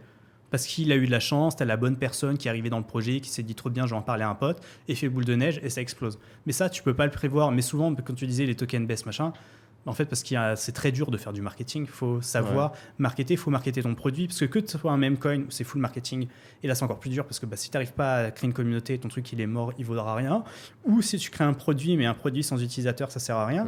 Ton produit, de toute façon, tu as besoin de financement. Donc, la plupart des produits crypto créent des crypto-monnaies qui ne sont pas forcément utiles. Parce que souvent, tu n'as pas besoin de coins. Tu pourrais juste faire des abonnements, prendre des frais de transaction et avoir un modèle économique viable. Sauf qu'en fait, ils arrivent à la barrière où ils ont besoin de lever des fonds. Ils ne savent pas forcément lever des fonds en equity, en VC. Ou alors, ils n'ont pas envie de donner des parts à une entreprise, ou des fois, il n'y a même pas d'entreprise derrière s'ils lancent ça dans leur chambre. Donc, ils disent, OK, là, j'ai créé un produit trop bien. Comment je fais pour avoir des fonds, pour avoir des devs? Et là, ils créent le token. Et à partir de là, en fait, c'est tout un art de savoir déjà faire un token utile à l'économie de ton projet. Et s'il est utile à l'économie de ton projet, ou même s'il n'était pas utile, il faut savoir le vendre. Parce qu'avoir un produit, c'est bien. Avoir un token, c'est bien. Mais si tu n'as pas d'utilisateur sur ton produit, même problème. Et des fois, il y en a, ils vont lancer, leur produit est bien, ils vont galérer des années, la courbe elle va faire que baisser, parce que eux, quand il y a un peu d'argent qui rentre, forcément, ils ont besoin d'argent pour faire travailler leur entreprise, ce qui ne génère pas assez, parce qu'ils n'ont pas assez d'utilisateurs, donc ils vont vendre leur token. Donc la courbe va être moche, et en fait, ça va être un échec, parce qu'en fait, ils n'auront pas su reach les bonnes personnes, les bons influenceurs. Et tout ça, c'est un métier. Ils n'auront pas su créer comme un entrepreneur normal. Tu te lances même sur le Web 2, je pense, sur les réseaux sociaux. Si tu n'arrives pas à créer la communauté, tu n'y arrives pas avec les réseaux, ça va être compliqué. Si tu ne sers pas les ads, même si tu ne montes pas ta tête et que tu veux, je sais pas, de la vente en ligne et que tu as besoin des ads pour vendre tes formations ou je sais pas quoi, ou du coaching, si tu ne sais même pas gérer ça, ça va être compliqué. Le Web3, c'est un peu même pareil. Si ton produit est incroyable. Mais les ads, c'est plus compliqué parce que forcément, les réseaux sociaux ne veulent pas forcément. Donc, tu dois trouver comment avoir des comptes whitelistés. Les influenceurs, il faut arriver à les lister. Il faut comprendre aussi comment marchent les crypto-monnaies parce qu'en fait, tu ne vas pas vendre un produit Web 2 traditionnel comme tu vas vendre un produit Web 3. Parce que l'aspect communautaire est différent. Donc, il faut comprendre les langages. Il faut savoir utiliser le bon langage. Parce qu'en fait, tu as des mots-clés, tu as des mots propres à chaque communauté. Il faut savoir segmenter son marché. Quel marché tu vises, quelle niche tu vises. Parce que la crypto, comme c'est décentralisé, c'est énormément de niches. Tu peux avoir le gaming, la GameFi, tu peux avoir l'immobilier. Donc tout ce qui est tokenisation, tu peux avoir l'intelligence artificielle, les produits IA, tu peux avoir des produits purement financiers, tu peux avoir les plateformes d'échange décentralisées, tu peux avoir des plateformes d'échange centralisées. En fait, tu as un énorme spectre de technologies. Tu peux avoir des meme coins. Dans les meme coins, je suis persuadé, tu peux avoir des protocoles bizarres. Dans les défis, tu dois avoir plein de protocoles, de plein de réseaux différents. Et en fait, chaque segment de marché s'adresse à un public. Et pareil, si tu prends un influenceur, on va dire généraliste, si tu vises une niche particulière, ça ne va pas marcher pareil, parce que tu vas le payer, ça se trouve, tu vas le payer cher, mais c'est même pas qu'il a un mauvais taux d'engagement, parce qu'il peut avoir un bon, c'est juste que sa communauté, ça ne l'intéresse pas, ou elle ne connaît même pas, parce que c'est peut-être trop spécifique, alors qu'en revanche, tu peux avoir des micro-influenceurs. Donc souvent, sur les meme coins, c'est ça, ils commencent par plein de petits influenceurs, qui eux, en fait, vont avoir une communauté, dont le seul objectif dans la vie, enfin je dis en rigolant, mais de la journée, ça va être ok, je vais dénicher la nouvelle pépite qui va me rendre riche entre guillemets. Ça les rend pas riches, mais en fait c'est leur jeu. Des fois ça leur fait du revenu récurrent. Tous les mois ils arrivent à générer du revenu comme ça. Ils jouent, tu vois, un peu au casino. Ouais. Mais ça c'est une typologie de personnes. Et en fait, tu faut avoir segmenté ça, et c'est ça qui va faire que ton token, où tu disais comment ça marche ou pas, même si tu retires le côté un peu scam au début, mis à part le côté scam où tu as une team qui lance et qui se dit dans la soirée, je vais retirer le truc, ça c'est pas bien, mais après tu as le côté aussi, tu as le type, il a une entreprise, il est obligé de vendre parce qu'en fait son entreprise elle meurt, donc il n'a pas le choix, mais il n'y a pas assez de personnes qui rentrent, et lui il aimerait bien parce qu'en fait son truc ça réussit, mais il sait pas faire. Tu as le côté des fois où je pense des associés, parce que tu as des entreprises, ça part en vrille dans leurs équipes, ils se disent ok on arrête, ils avaient une communauté, mais ils se sont fait dépasser, ils se sont dit à un moment ok la communauté elle est là, mais on n'arrive plus à continuer, donc le projet meurt. Des fois les gens sont lassés, en fait tu as plein de raisons qui font que ton token, hors memecoin, parce que le memecoin c'est vraiment que communautaire, mais qui font que ça va réussir ou pas. Qui sont tes investisseurs? Est-ce que tu as des investisseurs? Est-ce que tu as des fonds derrière toi? Est-ce que tu as du réseau? Enfin, tu as plein de... En fait, c'est comme un business physique. C'est comme un business physique. Énormément de paramètres qui vont faire que... Mais avec plus de liquidité. Donc, en fait, tu peux aller chercher de l'argent plus facilement. Parce que contrairement à un business physique, à part le crowdfunding, c'est plus compliqué de te faire lever de l'argent en public. Une blockchain, c'est ultra simple. Si tu déploies un smart contract, les gens t'envoient de l'argent, ça y est, tu as levé de l'argent. Donc ça, c'est ce qu'on appelle une ICO. Tu dois déclarer maintenant, tu dois prendre l'identité des gens, mais tu peux faire sans prévente, tu peux juste lancer un projet, lancer ta crypto, les gens achètent en liquidité, ils utilisent ton protocole, ils t'envoient de l'argent, et voilà. Là, tu as des méthodes actuellement, c'est les airdrops, ce qu'on appelle. Ouais. C'est les gens, en fait, utilisent beaucoup ton produit. En fait, en échange, tu leur promets, donc avec l'argent que tu fais, tu le gardes pour la liquidité, pour le lancement, et toi, tu leur promets un airdrop du token de lancement. C'est une sorte de semi-ICO un peu déguisé. Tu as plein de modèles pour te financer, donc ça, c'est en communauté, et tu peux faire du sort de crowdfunding, tu as des trucs de crowdfunding blockchain, donc tu peux te financer en crowdfunding blockchain, et tu as aussi le côté VC, où tu peux aller, là, le côté, donc comme Web 2, institut. Alors que dans le Web 2, c'est soit tu lèves en equity, soit tu fais du crowdfunding, parce qu'il y a quelques plateformes, mais c'est pas aussi populaire et tu n'as pas autant de liquidité qu'en crowdfunding blockchain. En blockchain, si tu veux lancer un projet, que tu sais le marketer, tu as un peu de cash pour le marketer, tu peux lever beaucoup d'argent, et rien que sans même donner des parts de ta boîte, juste en donnant des tokens, en promettant des tokens. Alors que dans le web normal, tu vas faire de l'equity, tu vas partir sur 6 mois, 1 an et demi de levée de fonds, voire 2 ans dans le pire des cas, ou même plus peut-être. Tu vas diluer ta boîte, donc la valeur de ta boîte, enfin tu vas donner tes parts, donc toi tu auras moins de parts en finalité. Tu seras plus réglementé sur les fonds. Est-ce que je peux avoir les fonds directement sur mon compte bancaire, ou est-ce que je dois attendre 1 an pour les toucher sur mon compte bancaire? Les régulations derrière, blockchain c'est beaucoup plus libre, donc c'est plus simple et tu as plus de liquidité. Et c'est possible ou pas de... parce que tout à l'heure on parlait des banques, etc. Aujourd'hui, tu as la possibilité d'emprunter de l'argent à la banque et d'avoir un plan de paiement exactement. Quand tu es un particulier, c'est possible. Est-ce qu'il y a des technologies qui te permettent d'emprunter un montant et de le rembourser, Sur la blockchain, ouais, tu as plein. Vu que le gros cas d'usage actuel de la blockchain, enfin le principal cas d'usage, c'est des cas d'usage financiers. Ouais. Donc, tu as des plateformes de prêt, de lending qui te permettent de prêter de l'argent. Toi, par exemple, si tu prêtes de l'argent à quelqu'un, lui, il n'a pas le même truc sur les exchanges. Il a des mécanismes pour se faire liquider son argent. Parce que généralement, ils vont emprunter de l'argent pour trader ou pour faire autre chose. Mais ils sont obligés de te laisser de l'argent en garantie. Au cas où il y a un problème, que toi, tu puisses récupérer l'argent que tu as prêté. Toi, tu vas toucher des frais, donc il va te payer des intérêts. Ouais, tu as des plateformes, AVE par exemple, et plein d'autres qui te permettent de prêter de l'argent, d'utiliser de l'argent qu'on te prête pour trader, pour faire plein de choses. Ouais. Okay. Et aujourd'hui, quelle est la part des scams dans les crypto-monnaies? Si par exemple on prend un camembert de 100%, aujourd'hui les scams dans les crypto-monnaies c'est majoritaire, minoritaire, ça représente quel pourcentage de ce camembert? C'est compliqué de donner un pourcentage. Honnêtement, j'en sais rien du tout. En fait, parce qu'en fait, tu as le côté, est-ce qu'il y a intention de scam? Donc là, c'est du vrai scam. Et dans le scam, c'est est-ce que la team a vendu des tokens? Parce qu'en fait, la tokenomique est flinguée, mais ils n'ont pas menti et les gens le savaient. Donc à partir de là, les gens sont bêtes, ils peuvent lire la chose. Ou est-ce que c'est vraiment en mode, il y a attention dès le début, où ils mentent et direct, ils retirent la ligue, ils mentent et après, c'est du mensonge. Donc ils ça, sont c'est fait pas pirater bien. le contrat, sinon. Est-ce qu'il y a du piratage de contrat? Est-ce qu'il y a en mode intention, en fait, dès le premier jour, ils avaient prévu de voler l'argent? Là, dans ce cas, c'est pas bien. Ou est-ce que c'est juste que ça a mal été géré? C'est très compliqué parce qu'en fait, dans l'eau, souvent, les gens, quand ils vont perdre de l'argent, ils vont appeler scam. Les vrais scams, j'ai pas le pourcentage, donc il faudra vérifier sur Internet. C'est vraiment en mode, tu lances un projet avec l'intention de. Ok. Ou alors, à un moment, dans le projet, je sais pas, ça réussit, il y en a un qui devient fou, il vend la liquidité, il retire la liquidité, il vole l'argent d'un coup. Ça, vraiment, c'est du scam où il y a mensonge, on t'a fait croire que c'était un truc d'investissement, alors qu'en fait, t'as pas acheté, t'as pas envoyé tes bitcoins. En fait, c'est des faux bitcoins qu'on a donnés, où on t'a fait croire que sur un site que t'avais du bitcoin, alors qu'en fait pas. Enfin, t'as plein de trucs comme ça c'est du vrai scam. Je sais pas le quantifier, je pense qu'il y en a beaucoup. Mais après, la blockchain, c'est aussi beaucoup de projets qui servent à rien, qui sont lancés, des meme coins. Et là, dans l'eau, il y en a qui réussissent pas. Et c'est pas forcément du scam à proprement parler, mais c'est des projets un peu, on va dire, gris, douteux, où des fois, t'as rien derrière. Donc après, les gens aussi, c'est pareil, s'il y en a qui sont éduqués, donc ils savent dans quoi ils s'engagent. Quand ils gagnent, il y en a, ils sont contents. Il y en a, quand ils perdent, ils vont se dire « Ah, mais là, d'un coup, c'est scam, machin. » Mais en fait, tu savais dans quoi tu t'engageais. Et tu voulais revendre ou que ça monte pour le vendre à quelqu'un. Donc, il faut bien... En pourcentage, peut-être qu'il y a beaucoup, je sais pas, honnêtement, je veux pas... Toi qui es beaucoup dans ce monde, j'imagine que sur une journée de 24 heures, il y a beaucoup plus de projets douteux qui sortent que des projets avec de vraies intentions derrière. C'est dur à quantifier, mais tous les jours, tu as des scams, c'est sûr, et tous les jours, tu as des vrais projets. Non, après, ça. Quel est le ratio? J'en sais rien. Parce qu'en fait, tu as des organisations criminelles qui lancent des projets, des scams tous les jours. Tu as la Corée du Nord derrière. Donc, tu as des États, tu as des gens, des organisations qui sont très structurées, qui en lancent. Donc, c'est leur métier. En fait, comme tu as des gens qui vont t'envoyer des escroqueries par email ou machin, il y en a, les escroqueries, c'est ils lancent des projets crypto tous les jours. Et c'est comme ça. Et souvent, c'est pas sur les gros projets dont on entend parler, c'est plein de petits projets additionnés avec des 1000, des 10 000 par-ci, par-là. Donc, t'en as forcément. Et tu as des rapports, tu as la société Chain Analysis qui sort un rapport annuel où eux, ils te donnent le pourcentage de ce genre de projet, de scam. Okay. Ils te font le camembert, de piratage, parce qu'en fait, je pense qu'avant même les scams, dans la blockchain, tu as énormément de piratage aussi. Donc, de grosses sommes qui se sont volées parce qu'il y a des smart contracts qui sont hackés, des protocoles qui sont piratés. Donc, ça, tu as un énorme. Même si tu veux regarder vraiment les chiffres, tu as le rapport annuel de Chain Analysis, qui est une entreprise d'analyse on-chain. Donc, eux, leur métier, c'est analyser toutes les transactions sur la blockchain.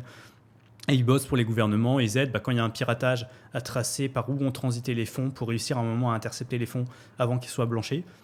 Et eux, ils font un rapport sur la criminalité sur la blockchain et tu vois tout, qu'est-ce qui est utilisé sur le darknet, quel pourcentage en mode rug pull, le montant des plus gros rug pull. Tu as un peu tout. Moi, je ne peux pas te donner en tête, je ne peux pas quantifier parce que déjà, je ne m'intéresse pas trop à ce genre de projet. Donc, tous les petits projets comme ça ne m'intéresse pas vraiment. Avant, je regardais d'un œil il y a quelques années parce que je trouvais ça drôle, jouer un peu. Maintenant, à part là, les meme coins récemment, les plus gros dont j'ai entendu parler, je ne regarde pas vraiment parce que déjà, je n'ai pas le temps de passer ma journée devant un écran juste pour dénicher le nouveau token. Ouais, c'est clair. En plus, c'est pas forcément rentable en temps gagné. Je préfère travailler et gagner de l'argent que perdre mon temps sur chercher des trucs, sur un aspect casino glambing. C'est très énergivore, c'est pas très intéressant. Et ça, tu vas le faire quelques mois pour rigoler. Mais après, quand tu vis, on va dire, t'as pas forcément le temps sur ça. Donc, je peux pas dire. Il y en a tous les jours ou toutes les semaines du moins. Il y a des vrais projets qui se lancent aussi toute la journée. Tu as des vrais projets qui se lancent. Dans l'eau, il y en a qui réussissent ou pas. Ça, quantifier ça, il faut regarder les analyses on-chain. Bah, merci beaucoup en tout cas. Je pense qu'on arrive à la fin de ce podcast. Ouais, carrément. On doit choisir un mot-clé. Il faut qu'on choisisse le mot-clé. Est-ce qu'il y a un mot-clé sur lequel tu aimerais qu'on référence ce podcast? Je te laisse le choix du mot-clé. Je sais pas, j'aurais dit indépendance, mais non, je sais pas. Non? Parce que sinon, on peut mettre formation blockchain ou. Tu c'est un mets truc. crypto, blockchain, ouais. Ouais, Bitcoin. Crypto, blockchain. Ouais, on peut mettre formation crypto blockchain par exemple. Ça peut être sympa. Parce qu'en vrai, ça a été une vraie. C'était une vraie. masterclass, là. En vrai, ça a été une vraie masterclass. Moi, je pense que cette vidéo, je la regarderai plusieurs fois. Tu peux, ouais. Parce qu'il y a des moments qui étaient quand même très techniques, tu vois. Après, essayer sur les moments techniques, faire un peu de fact-checking ou machin. Ouais, non, mais je pense que. Parce que là, avec le truc, j'ai dû me tromper à des moments, dire des petites imprécisions. Donc... Ah, mais c'est de l'ordre du détail. En fait, ce qui est. C'est pour ça qu'on a beaucoup de chance de t'avoir aujourd'hui sur le plateau, c'est que tu as beaucoup de personnes, et en fait, c'est 99% des personnes qui vont parler de crypto aujourd'hui sur Internet, Mais ne qui en fait connaissent rien. ont quelque chose à vous vendre. Que ce soit une formation, que ce soit un canal Telegram, que ce soit un abonnement, enfin peu importe ce que c'est. Adrien, aujourd'hui, il a rien à vous vendre. C'est-à-dire que c'est son expérience, il a bossé sur des projets qui sont hyper sérieux, etc.